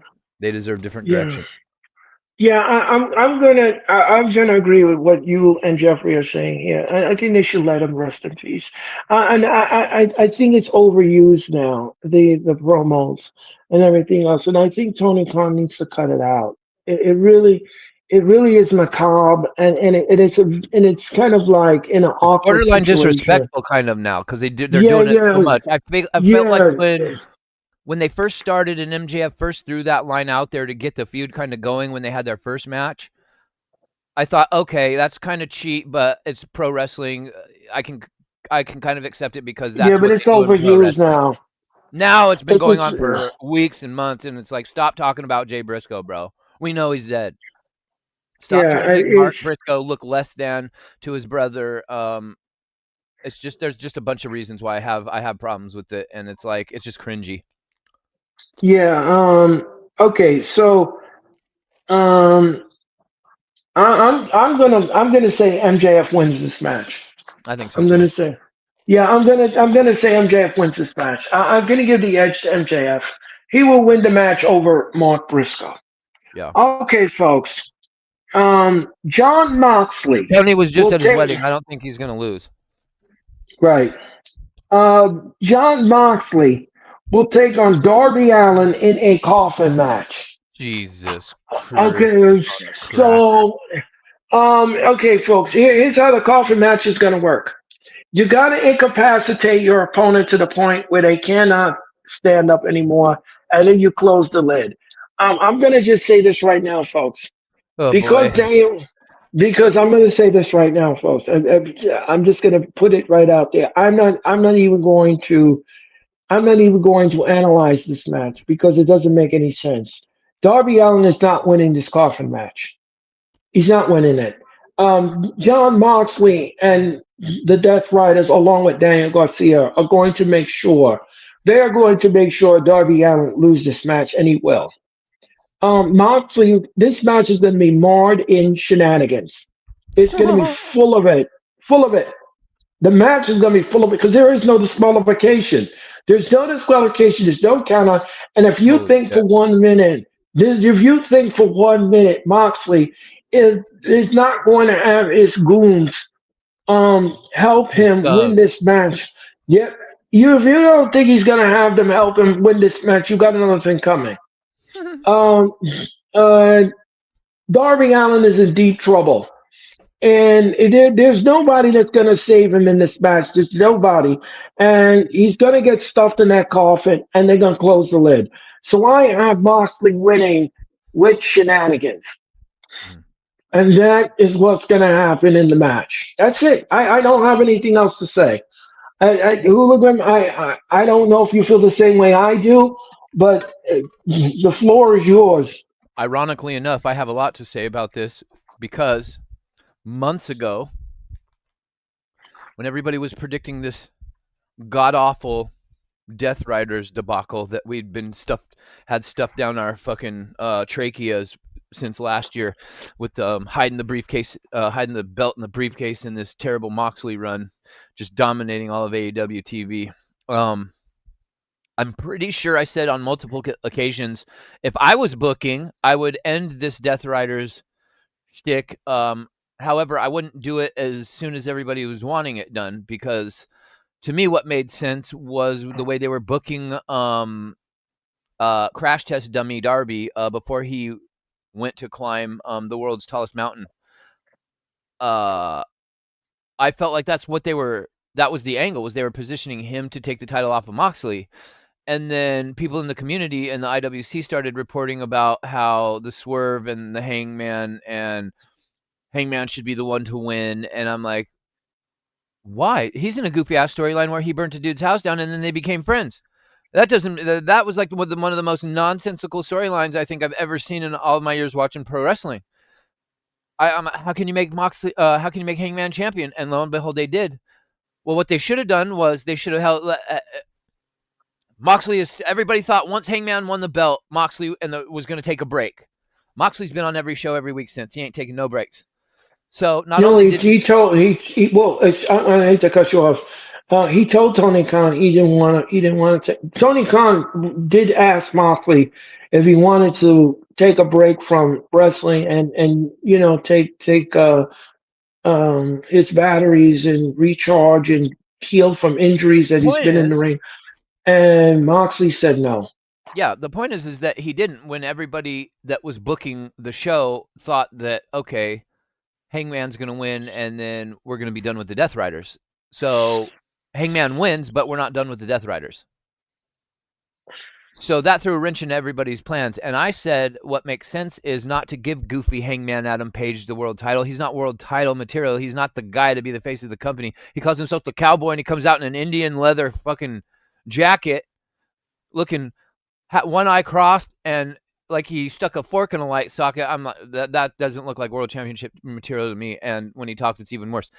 Uh, I would have saved the belt because we still have the Death Riders every week, so should have just kept the belt on Moxley till we got Darby Allin back, and then you can have Darby Allin take the title off of Moxley, which is what he should be doing at this match, but I would have done it at Wrestle Dream at their next pay-per-view.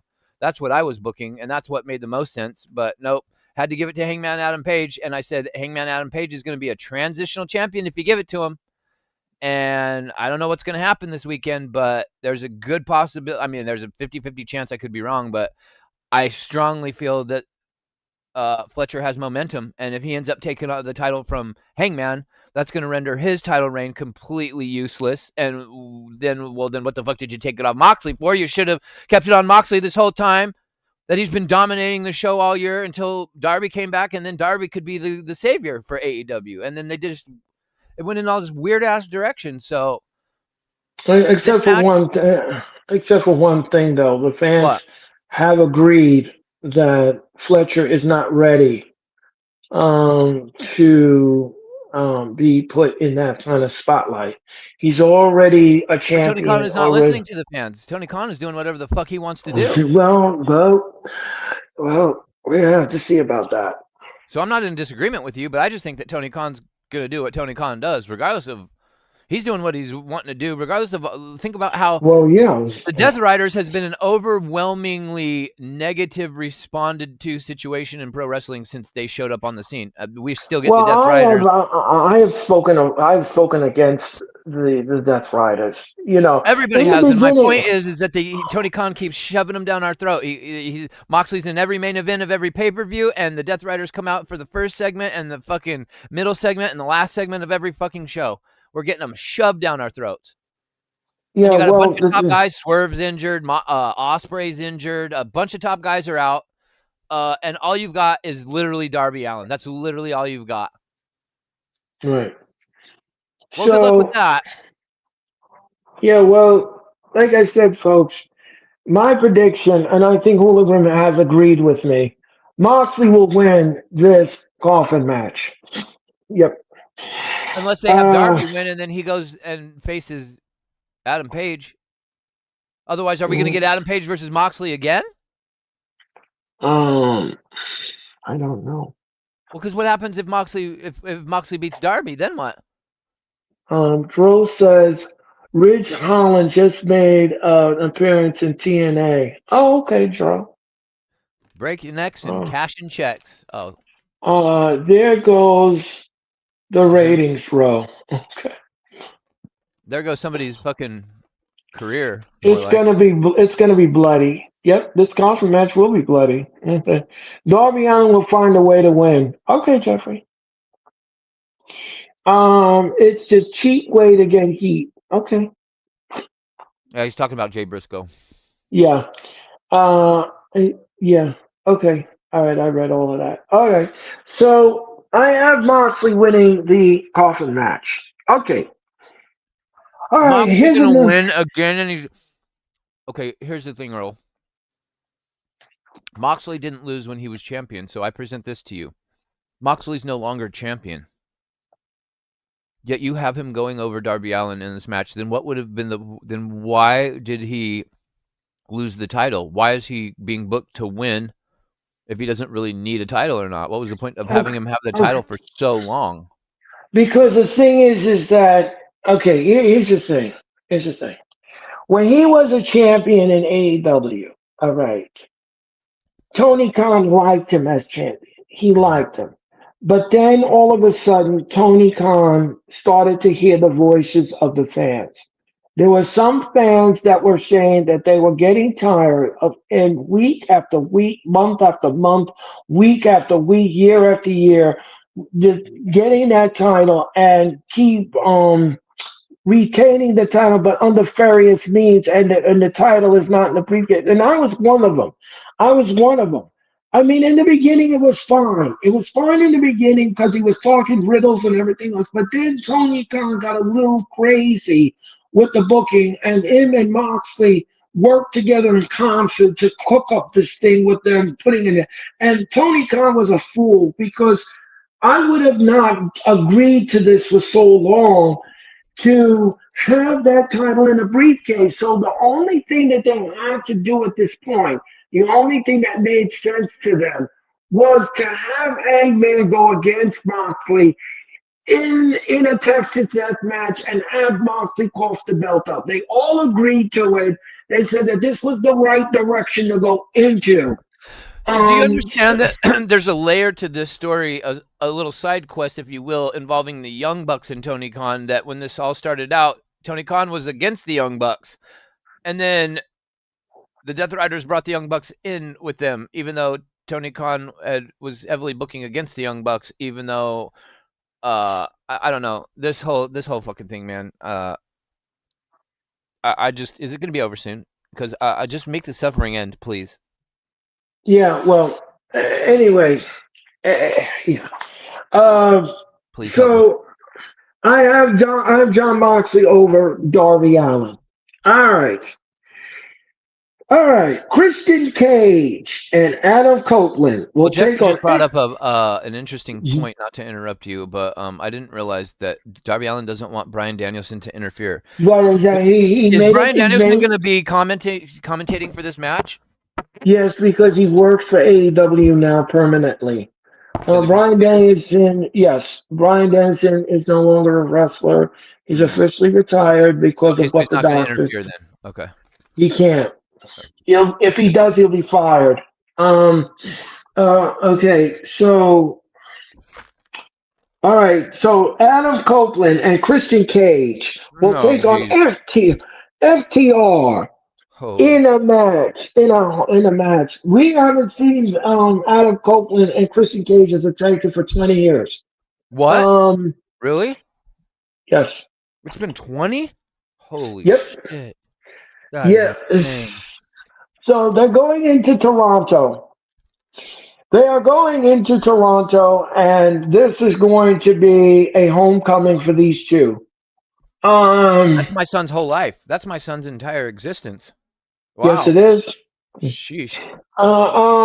So, um, I'm going to say with all certainty here that Adam Copeland and Christian will defeat FTR in this tag team match. Um, I, no, we could get it. It could go the other way, but I really don't see that in the crystal ball here. I I really don't. The fact that they blew this surprise before they get to Toronto is egregious enough. If you have them go into Toronto when you've already spoiled the reunion surprise of them and you have them lose, especially when AEW's MO has been when one of their big names gets to their hometown, AEW books them usually to win, whereas Vince always booked everybody to lose in their hometown. If they change that script now and they book Edge and Christian to lose in Toronto, can you imagine? Oh Lord. Oh Lord, Tony Khan is going to have a social media nightmare on his hands that he probably doesn't want to have to deal with. I just Right then, probably, to save a migraine headache, I would probably just book Edge and Christian to win this match. yeah, I would too. I'm not going to change the narrative here. I'm not going to change the narrative. Here's something that's plainly obvious: the TBS Championship. Mercedes Monet. Oh boy, I forgot Mercedes about Monet. that. Mercedes Monet will take on Rio. Okay, here's the thing, folks. There's no build for this match whatsoever. Rio came in the ring, knocked Mercedes Monet out of the She's been gone ring, for 2 years and too. yeah. Rio is not winning this match. Mercedes Monet has written her. She writes her endings to her Hold match. on. So You mean to tell me that there ain't enough people on the roster to build credible weekly storylines? You've got to go now and reach into your bag of people that haven't been seen for 2 years? This is not the only individual on this show that hasn't been seen in almost 2 years. well, With, with they 2 weeks just of want to build. bring. This is Well, crazy, Earl. It's yeah, terrible well, television. yeah, it is. I mean, but It's terrible pro that's. wrestling. It's absolutely terrible. I'm not a fan of this. I'm not a fan of this at all. Mercedes retains. Mercedes retains. And Imagine that's if Riho wins. well. If It would Rio be the most wins, shocking. It'll be the most shocking thing in wrestling history. It Tony will be. Khan loves Riho. Well, we could get let me tell you something. He may love Rio, but he really loves his Mercedes Monet. He does, doesn't he? And yes, he does. And I know she's going to retain this title. I'm not going to predict any shocking thing in this match. You're not going to find it. Not in this match. She's going to retain. She will. Yeah, She whatever you're will. wanting to have happen in this match is not going to happen in this match. No, it's not. No, it's not. No, it's not. And there's no joke about it either. She is out of control. She Her is ego she is running more wild than fucking Hulkamania, and brother. she tells Tony Khan what to do. And that's exactly what Mercedes is. I And think that she is what wears she them big does. ol' vinyl Catwoman boots that she be wearing. I think she wears them, and I think she steps on Tony's balls backstage after her matches. Well, I don't know what she does backstage. I don't know what she tells them. I don't work there. I'm not back there. So, but I know one thing is, I know one thing is that she is the boss of her storylines, and Yeah. so she will remain the TBS championship over Riho. And that's the end of that. Please make it That stop. all right, folks. Let's move on. There's still more. For yep. For the AEW Tag Team Championship in a four-way ladder match. It is Bandito and Oh Brody boy. King. Oh boy. And yeah, so Bandito are in a ladder match. They're going to take on the Bucks. Bandito and Yeah. Band-Aid and Torpedo and And they're North going and to Nicky take Blanco. on they are going to take on Top Flight. And what was the other? Yeah. So this Oh match, boy. this match, folks, is going to be great. I like ladder matches. I like the way they are booked, and this is going to be a fun tag team ladder match. Here's the thing, folks. Um, Hooligan is killing me. Yes, he is. He's fine tonight. He's on board. I can't help it. I'm She's with sorry. the Beast Mortis. Yeah. Hooligan, Who is? I forgot Rio was in the roster still. Um, Mercedes is dating the Beast Mortis. Oh yeah, she's giving it Yeah, to him real Rio good. is unbelievable to win. Yeah. Corner in a chair somewhere, Um, furiously fapping Riot, away, pissed off Riots that in he missed out Toronto on will his be loud. opportunity Yep. because he's got no Riz. Yep. Edge and Christian will be He's got zero fucking something. Riz. Yep. And he's like, Yeah, damn, now I 21 gotta makes wear you this feel fake ass old. Beast Yep. Mortos mask and pretend I'm him. Right. Darby Allen doesn't want Brian. Okay, I read that. Okay. Okay, Hey, so I thank saw a you, tweet Jeffrey. earlier that Hmm? announced that Kira Hogan has officially left AEW. I'm like, who the fuck knew that she was in AEW? Who's that? Exactly. Kira Hogan I don't know who that is. from the WWE? I You have don't remember no Kira idea. Hogan? I have no idea who that is. Oh, well, Nope. exactly my point. There you go. Um. Um. Okay. Yeah, she Let's came get. out. Oh, what was her gimmick in WWE? She was in NXT, I think, for a long time. She would wrestle with oh, the girls that recently got let go, Caden Carter and Katana Chance. I think she would wrestle with Okay. them from time to time. Right. Cute black Um. girl. She had it always threw me off because her last name was Hogan, so I always think of Hulk Hogan, right? But she's African American, so I was always like, how did they make her name Hogan? I always thought was a weird choice, but um, she wasn't bad. I just No, I'm trying to think of like she hasn't been in WWE for it's been a minute. Like I don't remember the last if I remember ever seeing her on she's with AEW, Demonte. but Oh yeah. Okay. Yeah, that's right. She's with Demonte. Oh yeah, I remember that. Yeah, I who's with remember Diamante? Demonte. Um. I think Kara Hogan. I think Oh, oh, that's who oh, he was referring to. Okay. oh. Um. Yeah, I don't know much Okay. about So her, but.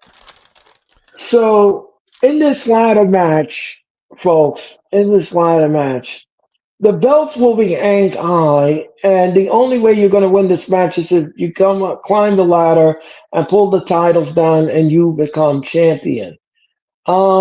Bandito and Brody King just won the titles, so I don't see them dropping the titles here. So I'm going to go with Bandito and Brody King to retain the AEW Tag Team Championships. Who's in the match? It is Top Flight. Oh, Uh, yep, Top Flight is in the match. Who else is in there? I can't remember the names of the other. Kira Um, Hogan was not ever in NXT. Are you sure? I swear I remember her in NXT. That's crazy. Where do I remember seeing her then if she wasn't in NXT? My mind is all messed up now. That just blew my. Jeffrey just got me all fucked up. mm-mm, mm-mm.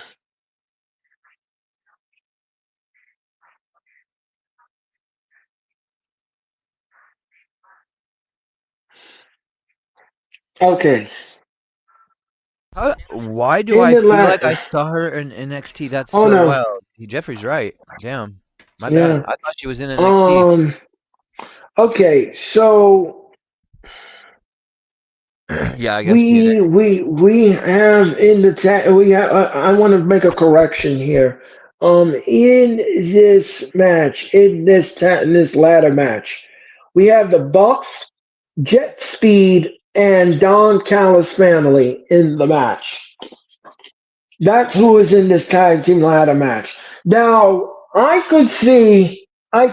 Well, first of all, Jet Speed is not winning this tag team match. They're not winning the tag team titles. However, I can see the Don Callis family or the Bucks get the belts again. Now, this could go either way. This could swing either way. But in my heart of hearts, I have Brody King and Bandito retained it.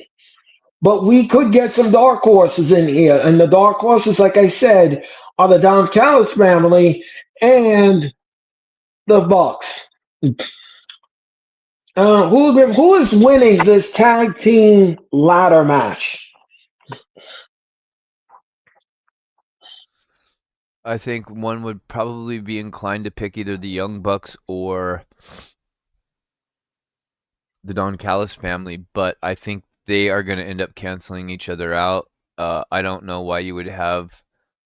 It's very random to have a Beast Mortos and a Brody King win tag team titles unless the randomness was because your plan was for them to be transitional the entire time.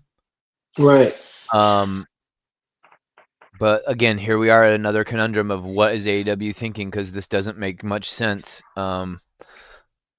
No, we don't. I think they should just get because Brody King and Bandito Torpedo whatever they're singles wrestlers. Why are they in a tag team? Like Brody King's partner's already back in WWE, so Buddy Murphy I believe is still injured. I don't want to take the titles off of Brody King and Beast Mortos, but you kind of almost have to because they're not really a real tag team. I don't. You either give them to the Young Bucks or you give them to the Don Callis family. But I only would pick the Don Callis family if your plan is to have Kyle Fletcher beat Hangman Adam Page. If Kyle Fletcher doesn't beat Hangman Adam Page, then I guess you I would put the titles on the Young Bucks. Okay.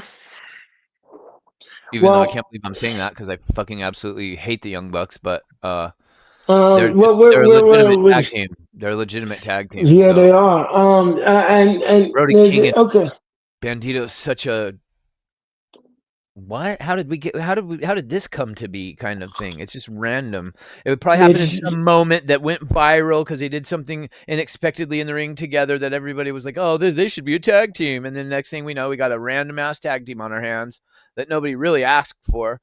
So that's why I well, think. Tony Khan, for weeks and weeks did book them together as a tag team, and they work well together, and he likes it. So But it what I'm saying is what one led to the who even had the thought that to pair the two of them up? Tony Khan. I know, and I would love to know what caused that reaction in his mind to go, you know what, I think Bandito and Brody King would make an excellent tag team that no one would see coming. That's Who's ever you looking at them just two and going, you know, Brody King, I think, bro, wouldn't it just shock the world if you were a tag team with Bandito? What? yeah. Well, the fans seem to like it, um, Well, I don't drink the so Kool Aid that easily, Earl. well, you may want to put it on the shelf, but other people won't. I'm Um, very particular about how I like my Kool Aid, Earl. I don't just pour a well, gallon of sugar in that shit like everybody likes it. well, something. We This is what makes the world go around, Ulagrim. My Everyone palate is has very different opinions. fine. Yeah, I have a that's very what the eclectic main. palate, I've been told. Used to drive Yeah. my mom nuts, but it was also my mom's fault. Uh, well, we're in a split. We're in a split, folks. We're in a split. Okay, so I have Bandito and Brody King retaining. Hologram is saying that the Bucks could get the belts. I think no, well, I guess I didn't really pick because I think the Bucks should get the belt in terms of putting a legit title on legit tag team. But why would you have Bandito, like I said, and Brody King win just to take him off right away? Like that doesn't make sense. So I my wrestling brain wants to pick Bandito and Brody King like you did because that makes the most sense to keep them because they just won them. Right, However, if it was just a random pairing because of a couple of no shows or some shit got screwed up and then they had to just run with something real quick, then I wouldn't put the titles on them. But I don't right. know. It's very very hard for me to decide this match, so I'm just gonna say Think about that one. that Yep. Bandito and Brody King retain because I can't, in good conscience, pick the Young Bucks And to win. Brody King is the ROH. Yes. Yes, they are. Yeah. Okay. All right. So we're in agreement then. Um, Brodito will be Queso your and still. Ferrito. And yeah. All right, folks. The No taco. AEW women. Yep, let's continue. The AEW women's title Te is quiero up for comer. grabs. Yep, Tony Storm will versus Jamie Hayter versus Chris Statlander. Haven't we seen this like a year and a half ago or something? Fucking me. Tony Storm versus Jamie Hayter, Chris Statlander, I'm hating and this. Tekla. I am hating this booking. Okay, folks, here's the thing. For weeks and months now, we've seen Will Yuta and Chris Statlander together. Now, I am not sure what this is all about. I'm not sure what this is all about, but I think they're trying to recruit Statlander to become part of the Death Riders and join Marina Shafir. Really? And I think that that's exactly what their modus operandi is here. Hmm. Now, what we could get here in this match is that Yuta helped Statlander win the title over Tony Storm. Oh my That could happen. goddamn. That could happen, which would make the heel turn official. That could happen in this match. But here's the thing. I think what's going to happen here is we're getting what I like to call in wrestling a booking bridge. And this is what I'm talking about. All right, the next AEW pay per view is coming up in October, on the 18th of October. Wrestle Dream will be held in St. Louis, Missouri on Sunday, the 18th of October. Okay, folks. Tony Storm in a promo,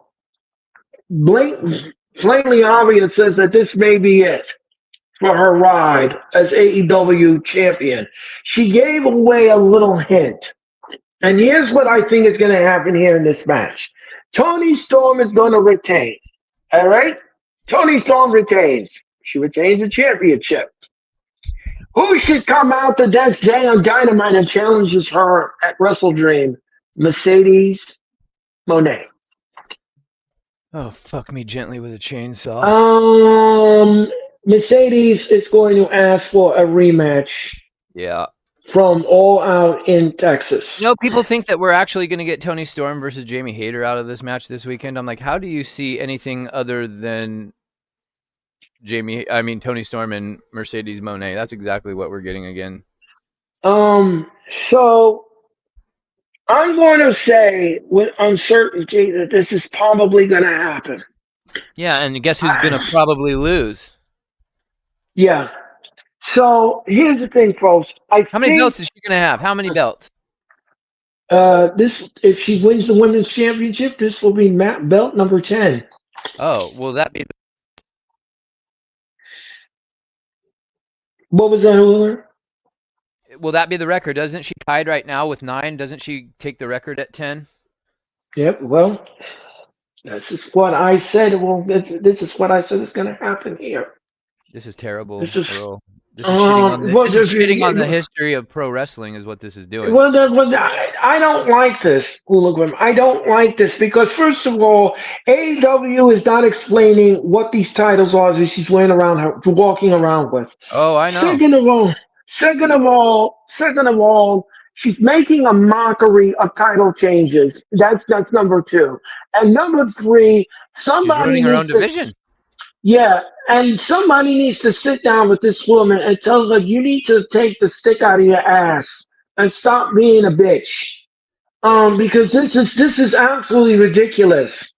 I don't want to see this woman have no more titles. It's ridiculous, and that CEO thing is it's played out already. I don't like it. I'm not a fan of her. I can't respect her as a champion. Now, if you respect her as a champion, that's fine. I'm not gonna crap on it. I'm not gonna crap on it and say you should not like her. I'm not saying that. I'm just giving you my opinion and my opinion only. I don't like her as a champion. I don't because you keep putting titles on her. You don't explain where the titles came from, and then she walks around like her crap doesn't stink, and then she walks around here like she wants every title. I don't like this, and I think this is the direction they're going into. I don't think that this is politically correct thing to do. I don't. I don't want to see her and Tony Storm in a rematch at Wrestle Dream. I don't. I don't want to see it. But I think this is the. I just have a feeling in my gut. I just have a feeling in my gut that this is what they want to do, and they want to do it to Tony Storm. So I'm going to say she's going to retain the title, and I think at Wrestle Dream her title reign is coming to an end. And it's a shame. It's a shame. But this is what's going to happen in St. Louis. This is what's going to happen in St. Louis, and it's just a shame. It's a dang shame that this is going to happen to Tony Storm. I didn't want this to happen. I wanted another woman that doesn't have an ego up the wazoo to take the title off of Tony Storm that deserves it and has a correct build to it. That's who Yeah, I would well, like to see. Tony Khan is why we can't have nice things.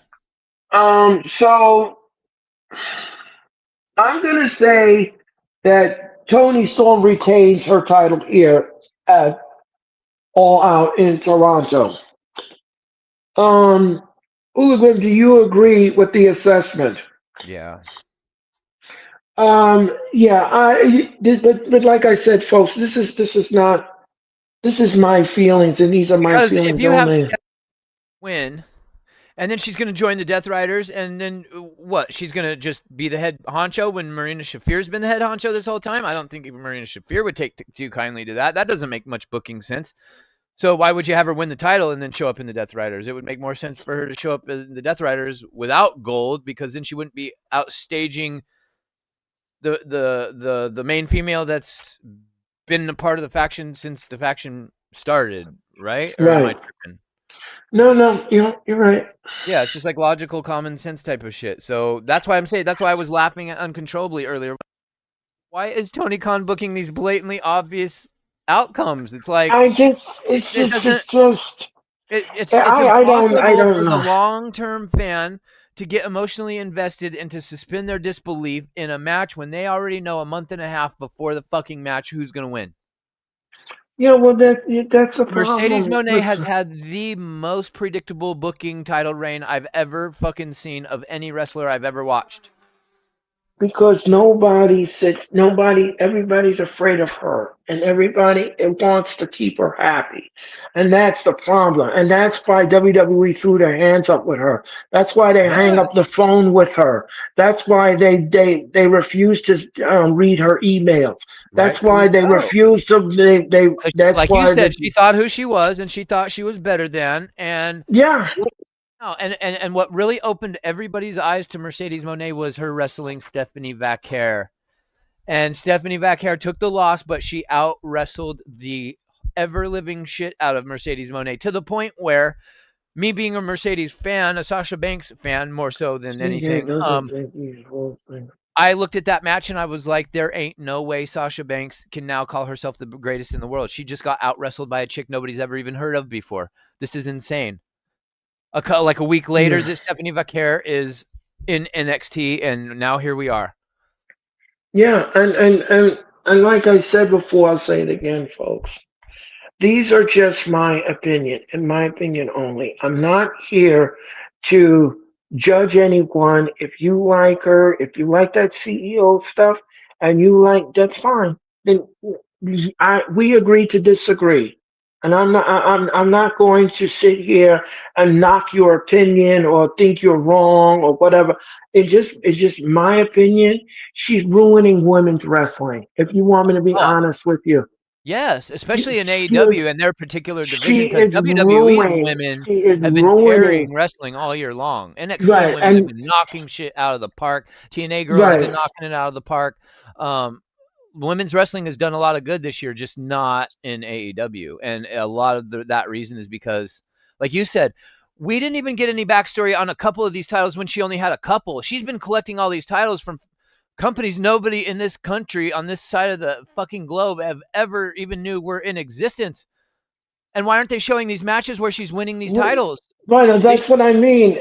That's what I mean, Walker. we I'm have no sorry to cut you context to off. understand the importance of this historic title run where she's collecting every belt known to womankind if we don't know where the fuck she's going and why she's taking I these belts mean, from right, everybody.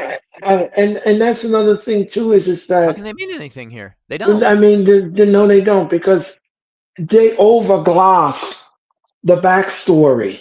They just want to just slap the belt on her like she's a postage stamp, and give it to her. And there's no thought process behind it. It's just oh, go out there and win the belt, and then look like you're shocked that you won the belt.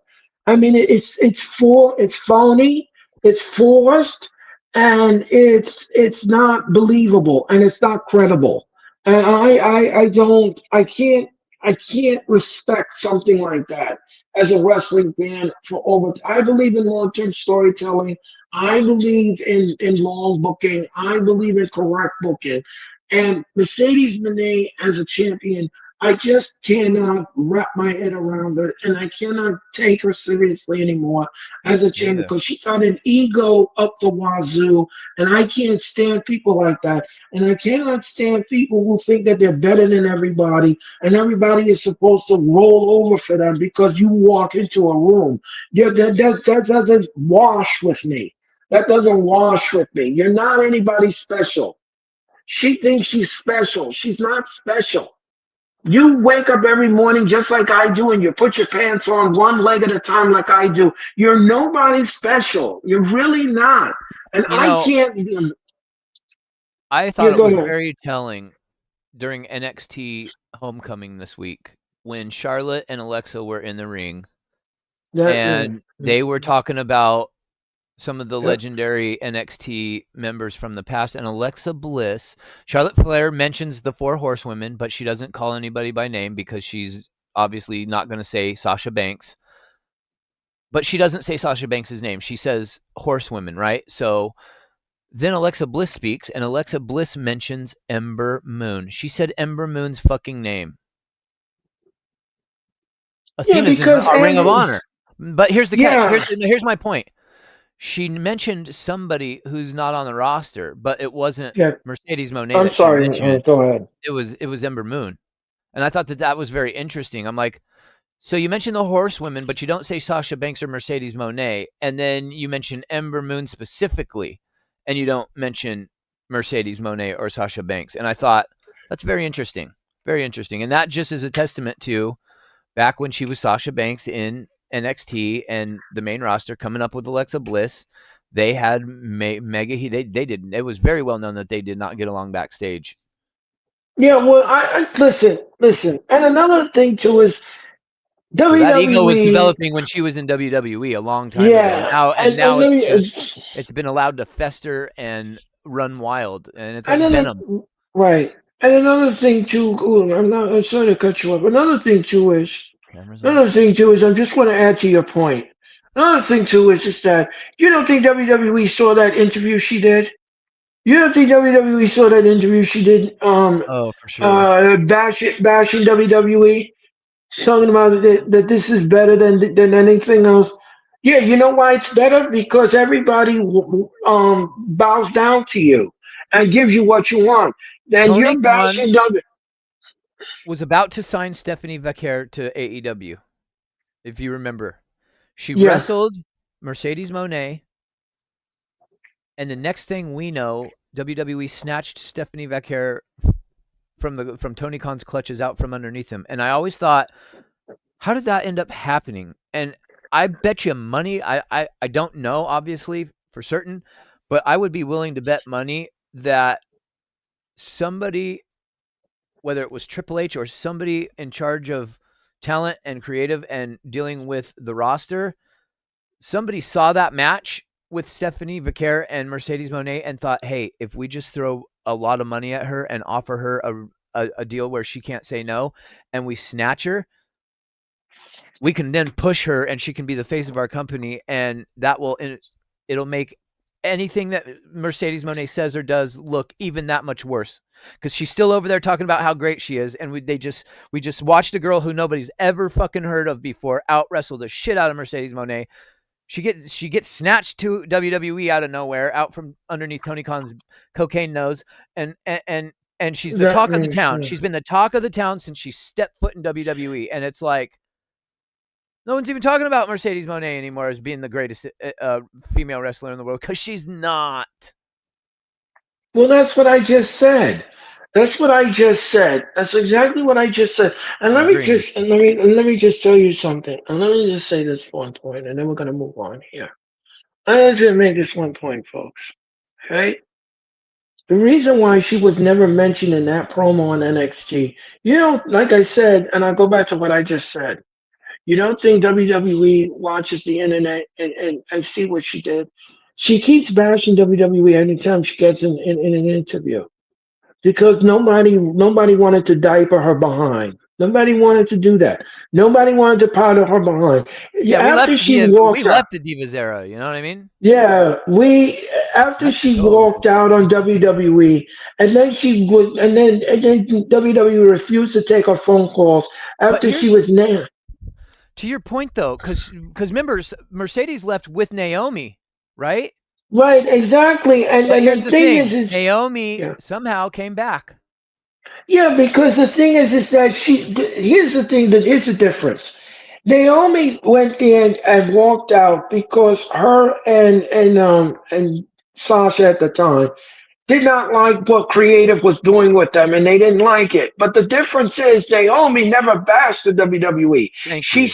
She stayed home. She took She her went ball to and went lowly home. TNA and humbled Yeah, herself and right, served some time in a lesser promotion where it probably sucked being in right, TNA for her because she spent her whole fucking career in WWE. So when you spend your whole right. entire career at the top of the food chain, going to TNA must have been like that's like going from like what's a like I can't think of the name of the hotel that everybody stays in, like the Four Seasons, and then like having to rent a Motel 6. You know what I'm saying? Right, exactly. And the thing is with Naomi.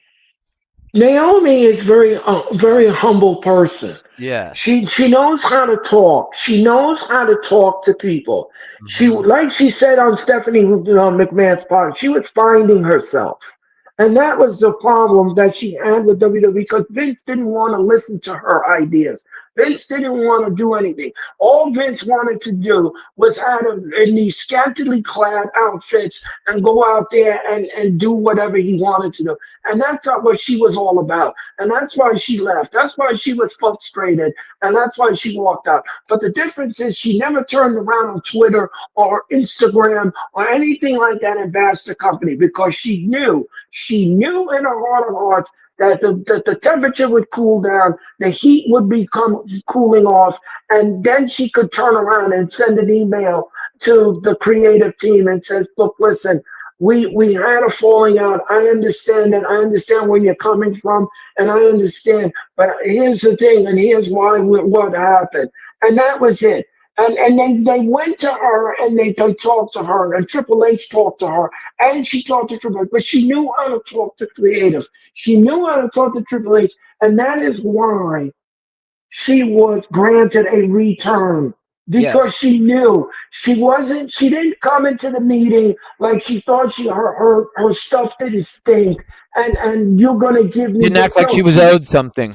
right. She never came in the meeting and asked for things hand over foot. She knew that once she came back, she had to start at the bottom and she had to work her way up and earn it. And she didn't mind. She didn't mind doing that. Now, the only thing is she just wanted to be respected. And that's why she was asked back. That's why. If Mercedes would have been like Naomi, she would have been okay. She would have returned to Plus, it helps WWE. when you're married into the bloodline. You Well, can't really go yeah, wrong. I mean, yeah, well, yeah, that is true. That's That a also piece of it. solidifies a But the, spot. yeah, yeah, but that also, but then another thing is, like I said, she's a humble woman. She Humble woman. I understands. love Naomi Yeah, so much. yeah, I love because she's classy. That's the word I'm looking for, Classy. Clint. That is the Even when they had her coming out and doing the scantily clad stuff, I never yeah. ever like she never did it distastefully. You know what I'm saying? No, she didn't. And you She could did it with. always tell when they had her in a segment she didn't want to be doing. You could see the cringe on her face a lot of times when she would be doing Of stuff that we were course, just like, "What the fuck are they of doing with course. Naomi?" Yeah, You could tell she was you miserable. could tell she was happy. She wasn't happy. Yeah, I mean, she could. You can tell she wasn't happy. You can tell. I can yeah, tell in her face. You can tell in your face when somebody's like when people are putting pressure on you to do something that you don't want to do. yeah. And It's we never either heard you're that she was a diva backstage, that she caused locker room no. issues, that she No, was arguing with creative, you like never nothing. read anything about Naomi on the internet. You Nothing. will not find one piece of negative thing about her with creative. The only Not thing one that we talented, "I read, don't get along with Naomi, we fight backstage." No, nobody's no, ever said a no, bad no, anything about no, Naomi, no, ever, in her whole no, career. I've no. not read one negative statement. The whole locker room was shocked when she walked out on WWE. They were So was shocked. I. I knew something had to have badly gone down because that's not like, Naomi's handled Well, everything once like such I a professional. Right. Once I found out what happened and everything else, I applaud her for doing it. I applaud her for doing it. And you have to know that you can't keep pushing people to their limit and don't respect the reaction like what you got. And Facts. that's the truth. That's the truth. You could only do something to somebody for so long before they react to it, and that's human nature. Okay, folks. Getting back to the match. So, um, I have Tony Storm retaining the title. Okay, let's continue, folks. Let's move on. The AEW Unified Championship, Kazuchika Okada will take on Konosuke Takeshita and Mask Dorada. Um. Okay. Here's the thing, folks. Okada is gonna retain. Okada retains, and this is great. This is gonna be one of those hard hitting physical matches. Great Takeshita and grass. yeah, Takeshita and Okada have some tension there, and they're gonna mix it up here in Toronto. Um, Hooligan, who's winning this match? Who's in it? Oh, Takeshita and Uh, who? it's Takeshita versus Mascara Dorada. I don't know who that is. It's probably going to be Okada's going to win. Yeah. I have Is Okada Okada really retaining. wrestling a luchador? Yes, he is. Oh my fucking god! Well, he was on Why? the show last night. He was on the show last night, and Yeah, but yeah. just because it's Mexican Heritage Weekend last weekend, like it was the Mexican culture's Fourth And of well, July. actually, it's this weekend. Oh, this weekend. Yeah, I know it was coming. I know it was this. I thought it was the past weekend. I know it was sometime in September. My point is that you can pay respects to Mexican culture and Mexican wrestling in other ways. You don't have to fucking put a luchador in with like, huh? Yeah. Okada's gonna wrestle a masked little midget? Well, he's not a midget. Well, he's a luchador, so same thing. Um. It's like being a jockey at the Kentucky Derby. Well, he's not that short, but True, he's eh, probably taller than a jockey, but you get my point. Just yeah. a heavyweight, a main eventer versus a luchador. I mean, I guess Okada's technically a mid card because he's got a mid card title, but still, it's goofy looking to me. Mm. But I have Okada retaining. I have Yeah, Okada retaining. goofy. It's like what a goofy match. Yeah. All right, folks, we're up to the main event. We are up to the main event of AEW All Out. All Is there a right, belt folks. involved? Which was who? Okada? Yeah, because I forgot. Takeshita's in the match. Yes, the title is up for grabs. Oh, I forgot. Hold on, I forgot Takeshita's in the match.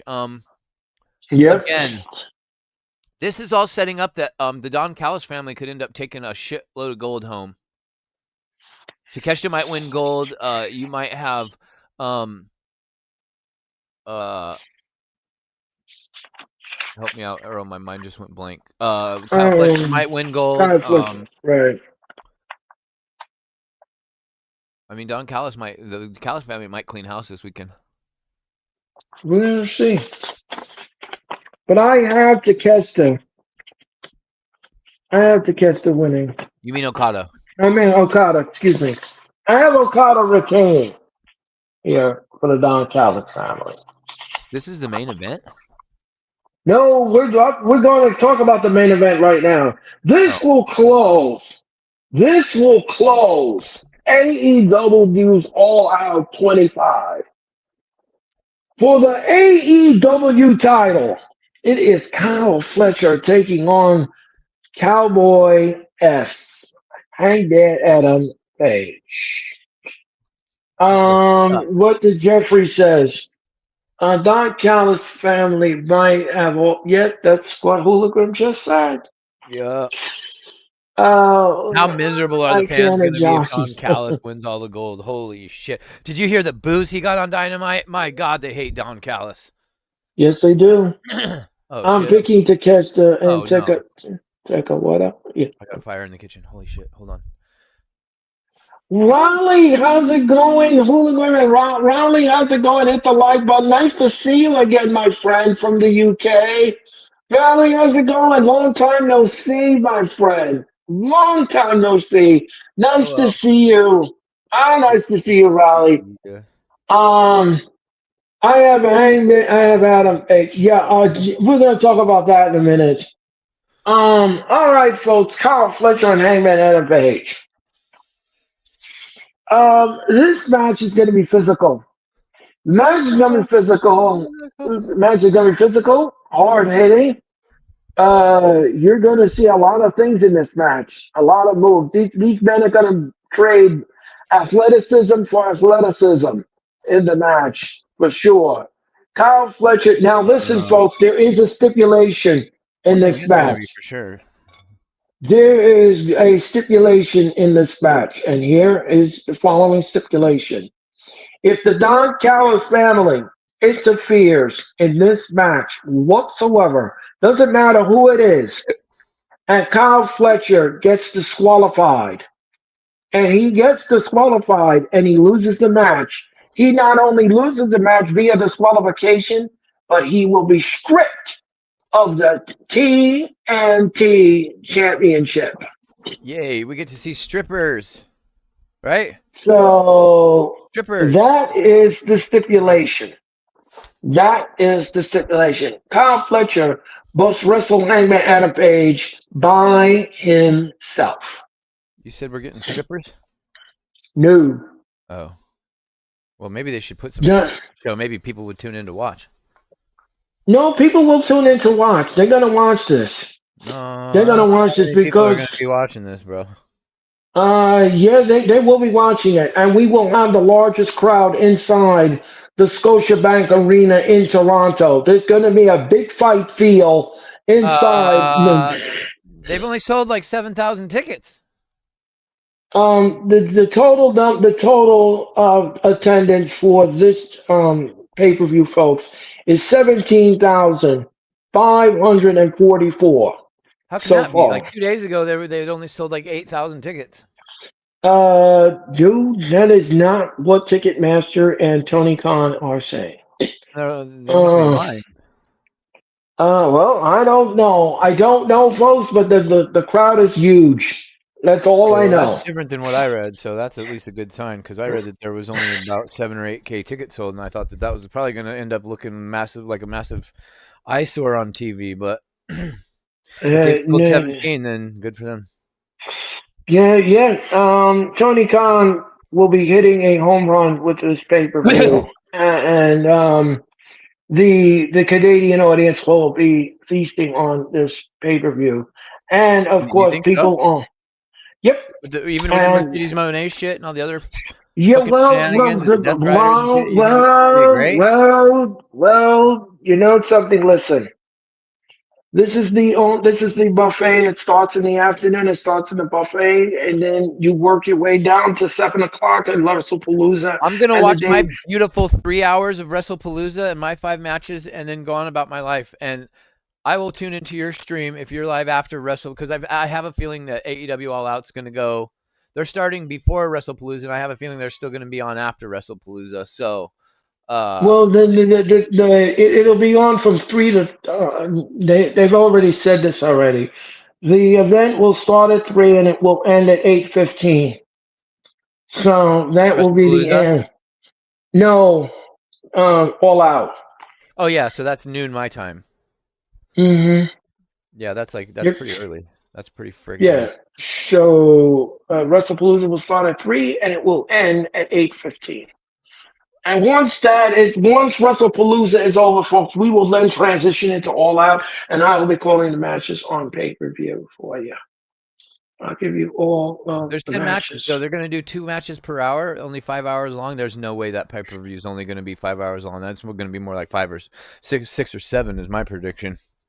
No, well, actually, the last one that we did in July did end at 8:15, 8:30. Yeah, it did. It did end that way. Riley says it's only set up for 12,000. Okay, Riley, thank you for that.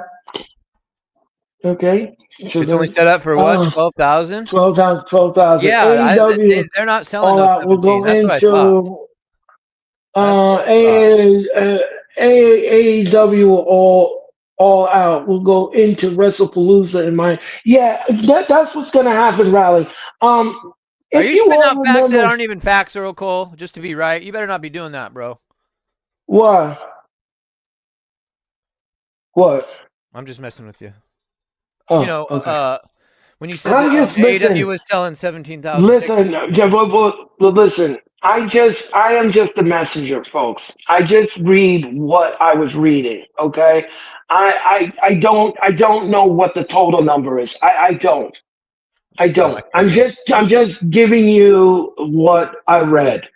I don't work there. I don't work for Ticketmaster. I don't know what the total number is. I don't. I'm sure Tony Khan Um, paid them to lie, so it sounds a little bit better. WrestlePalooza, WrestlePalooza should be a good paper. Yeah, it's going to be a good pay per view. Um, like Raleigh says, okay, in July, if you all remember, All Out in Texas, it started at 3 o'clock. All right, Yep.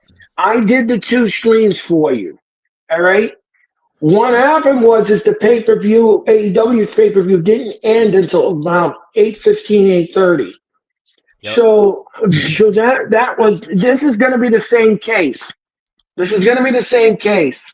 This Yeah. pay per So there's view is potential that it's still going to be on because WWE is going to go from 8 o'clock. What? From wait, 5 o'clock my time. Is it on at 5 o'clock? 8 o'clock your time till 11? no. WrestlePalooza will start at 7. Oh, okay. So that's four So o'clock my time. WrestlePalooza, yeah, so WrestlePalooza will start at 7. It will Okay. start at 7. I'll be on the air at 6:50 with WrestlePalooza. So as soon as WrestlePalooza is over, we will then transition into into all out. I'm Oh, gonna you just counter I'm programming me. huh. I said Earl Cole's trying to counter program me. So yeah. Technically, WrestlePalooza will start at yes. That's what I just said, Jeffrey. 7 p.m. That is when it starts. That is Earl when will be live. WrestlePalooza. I'll be live. Everybody's gonna be live for WrestlePalooza. Holy shit! Yeah. Yep. Yep. But I will be doing a lot of wrestling that night. It is going to Yeah. be just like I did in July. I'm going to do it all over again, folks. We'll Are do you it one of the all sickos? over. Yeah. Well, Are you an I'm AEW going to sicko? be. No, I don't. I'm not one of those sickos. But That's good. like let me just say this first. I've been to 18 AEW events. That's pretty sick. I've been following this company since the beginning. I have been doing all of their PLEs since the beginning, and because I have this platform and because of everything, I will do my due diligence and call matches for you, and give you the audience what the wrestling community wants me to do, and that's call matches and do everything. So and that's what I'm going to do again this Saturday. I'm going to give you two action packed shows, and we're going to have fun. It's going to be a long evening of wrestling. I probably will not be done until maybe after 1 a.m. in the morning or 2 o'clock in the morning, but I have done my job, and I'm going to do my job, and I love doing what I do, God bless. folks. I do I like doing what I like to do, folks, and that's what I like to do. And I've been doing it now for 3 years of the wrestling I like experience. it too, but not in the Yeah. AEW side of things. Not anymore. If Uh, they can go uh, back to what uh, they was 2 years ago, then yeah, I'll come back gladly. I loved AEW 2 years ago. I don't know what was going on, but like I said in the streams, like I said before, I say it again. It is what it is, did you and cover that's NXT tonight? no. Did you see Uh, NXT on Tuesday? the homecoming. No, I haven't seen it yet. I'm going to. Oh, Earl, good Lord, my goodness. I can't believe you haven't seen it. Okay, I won't say anything then. I was hoping to get to talk about it a little bit for a minute tonight, but I don't. I just want you got to just watch it. Wow.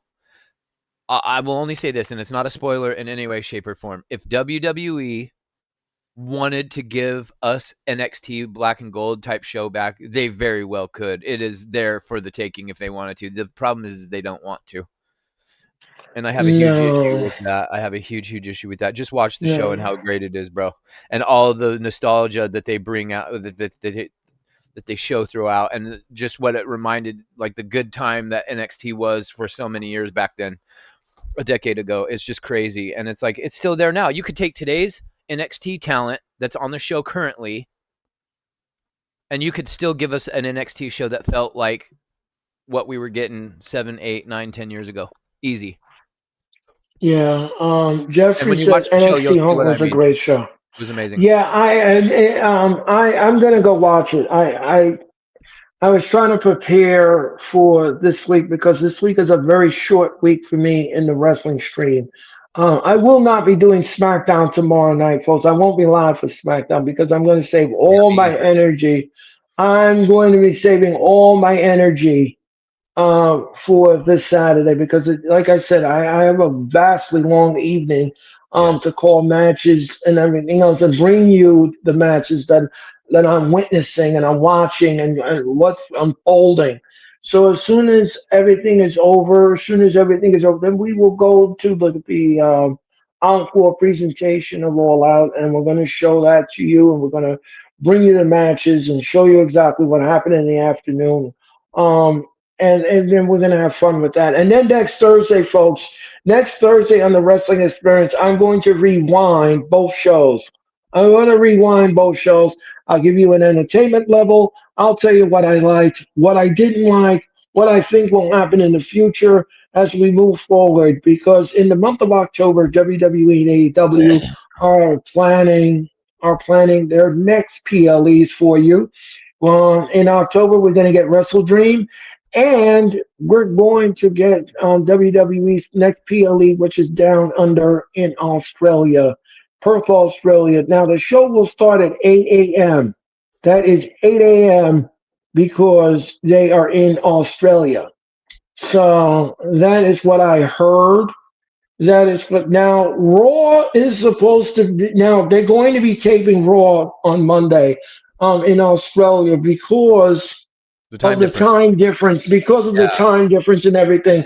So Because Monday for I'm us is not Tuesday for Australia. They're already in the next day when we get to right Monday. exactly. So I'm not sure what time of the on the docket they're going to show it, but you have to tune into WWE and find out. And same as SmackDown. I'm not sure what they're going to do with SmackDown either because that is also in Perth, and I'm not sure what time they're going to show that as They'll well probably because show a live version early, like they've been doing, and then they'll re-air it at its normal time for the people that can't do the math. You know. right exactly. So I'm not sure how this is going to work. I Yeah. don't know Don't yet. quote me on that. I'm not for certain that that's what they're going to do, but that's what they did last time. I think they showed it at their normal time, but then they also showed it as it was airing live. Which I had to get. If I would have known that, I would have just watched it at its normal time. I got up at some ungodly hour to watch some of those European pay-per-views this year, and it's Right. God bless them for staying up all these years to watch our American times, man. And Perth is even that. Yeah. That's like on the other side of the planet. That's like going a whole day Yeah. and a couple hours into the future. So, um, Yeah. Jeffrey said, "Save your voice, Earl." I am Jeffrey. I I am because think in it's a order to lot. watch, if in Perth, Perth is like if they do it on a Sunday. If you watch it live in the United States, you'll watch it live probably Saturday morning ish. It'll be live. Yeah, because Or if they do it on, sorry, go this ahead. pay per view, I'm sorry, hold on, I'm gonna cut you off. I think this pay per view is on Saturday, so The Australia one. yeah. So it'll probably happen on Saturday morning at 8 a.m. But if you can't get up at 8 a.m. to watch the pay per view live, what you can do what you can do, which I know a lot of people, because this is what I did. I streamed the event when the encore happened. And Yeah, that was later on in the day. That was way later on in the day because I knew that there are people that would not get up that early in the morning to watch a pay. And I'm not going to get up that early in the morning to set up a stream to do that. It's just too early in the morning for me to do that on yeah, a Saturday morning. That's just too much. I will find out when the encore happens, And then as soon as I find out when the encore, then that's when I'll go live with it. I'll stream it live. The only thing I'll ask everybody in the chat was please don't ruin it by doing a spoiler. Don't do that. If you've seen it already, don't say anything. Yeah. Don't say anything. Just let's pretend that we're watching this for the first time. It never happened. We're watching it live as it happens, and that's the way I do it. That's the way I do it with Australia because it's too early in the morning. It's way too early in the morning to get up in the morning and start setting up a stream and start calling matches and so I wait until the encore and then I'll bring it to you, and then that'll do it. Because that's what I did the last time. That's exactly what I did. I didn't get up in the morning and do it because the person I was working with, Sarah, she lives in Wisconsin and her time is different from mine. So we had to coordinate together where I decided I said okay let's just wait until the encore happens and then we'll bring it to them in the middle of the day and then give them the matches and that's what we did we did it for the hours that the WWE had the pay-per-view for and that was it that was how we did it because like I said Australia like Hooligan said is way under the it's out of the world and the time difference is just it's off for everybody, including myself. I mean, Hooligan lives in the Pacific Northwest. I live in the East. There are people that may live in the Midwest. The people live in Los Angeles and all that, and Florida and Texas and all that, and their time difference is different from ours. You know, I could tell you that I can start at 11 a.m. in the morning, but that's everyone's different times in America. That's it's not my time. My time is 11 a.m. But for you, Hooligan, and for anyone Hey. else who lives in California, that's a different time, Yeah, 3 hours earlier.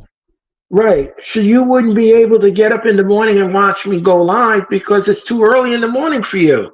So you can just go back on my YouTube channel and go watch the encore. Yeah. Watch it later. Just all you gotta do is pop on my channel and go watch it later.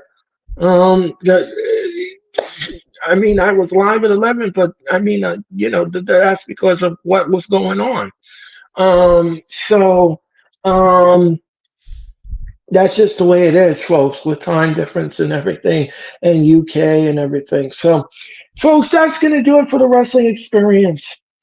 That's going to do it for the wrestling experience. I want to thank Hula for his great mind tonight and his opinions and Thanks everything for else.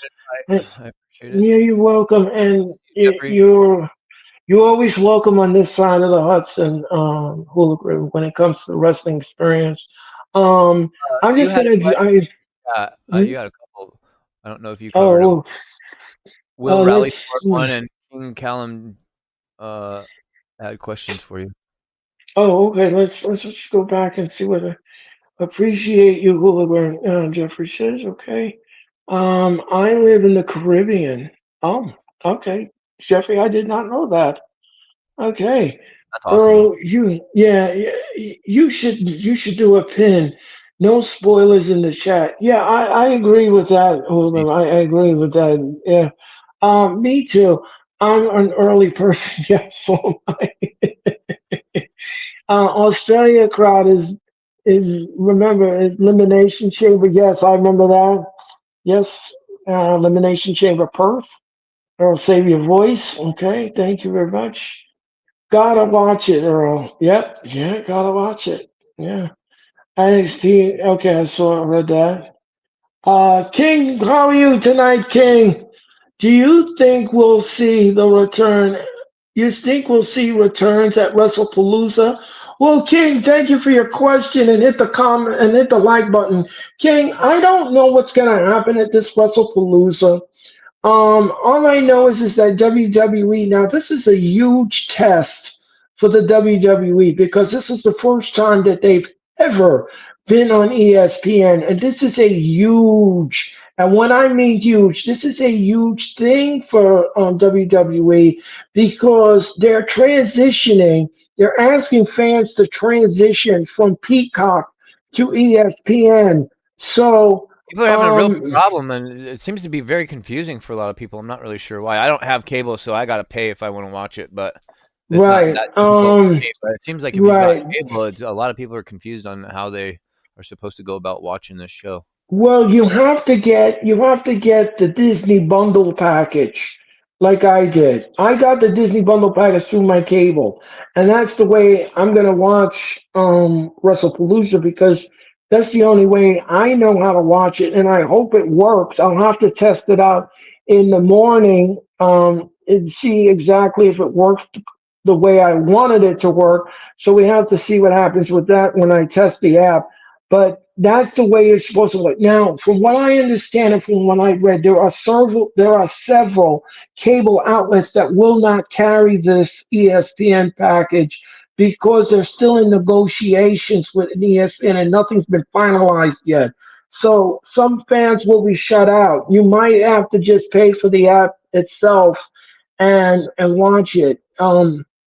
If you can't get it for free, and which is unfortunate, but that's the way cable companies work these days. So, to answer your question, King, I don't know if we're going to see any returns or surprises. We just have to sit back and watch what Triple H and TKO cook up on this WrestlePalooza. But thank you for your question, King. I greatly appreciate it.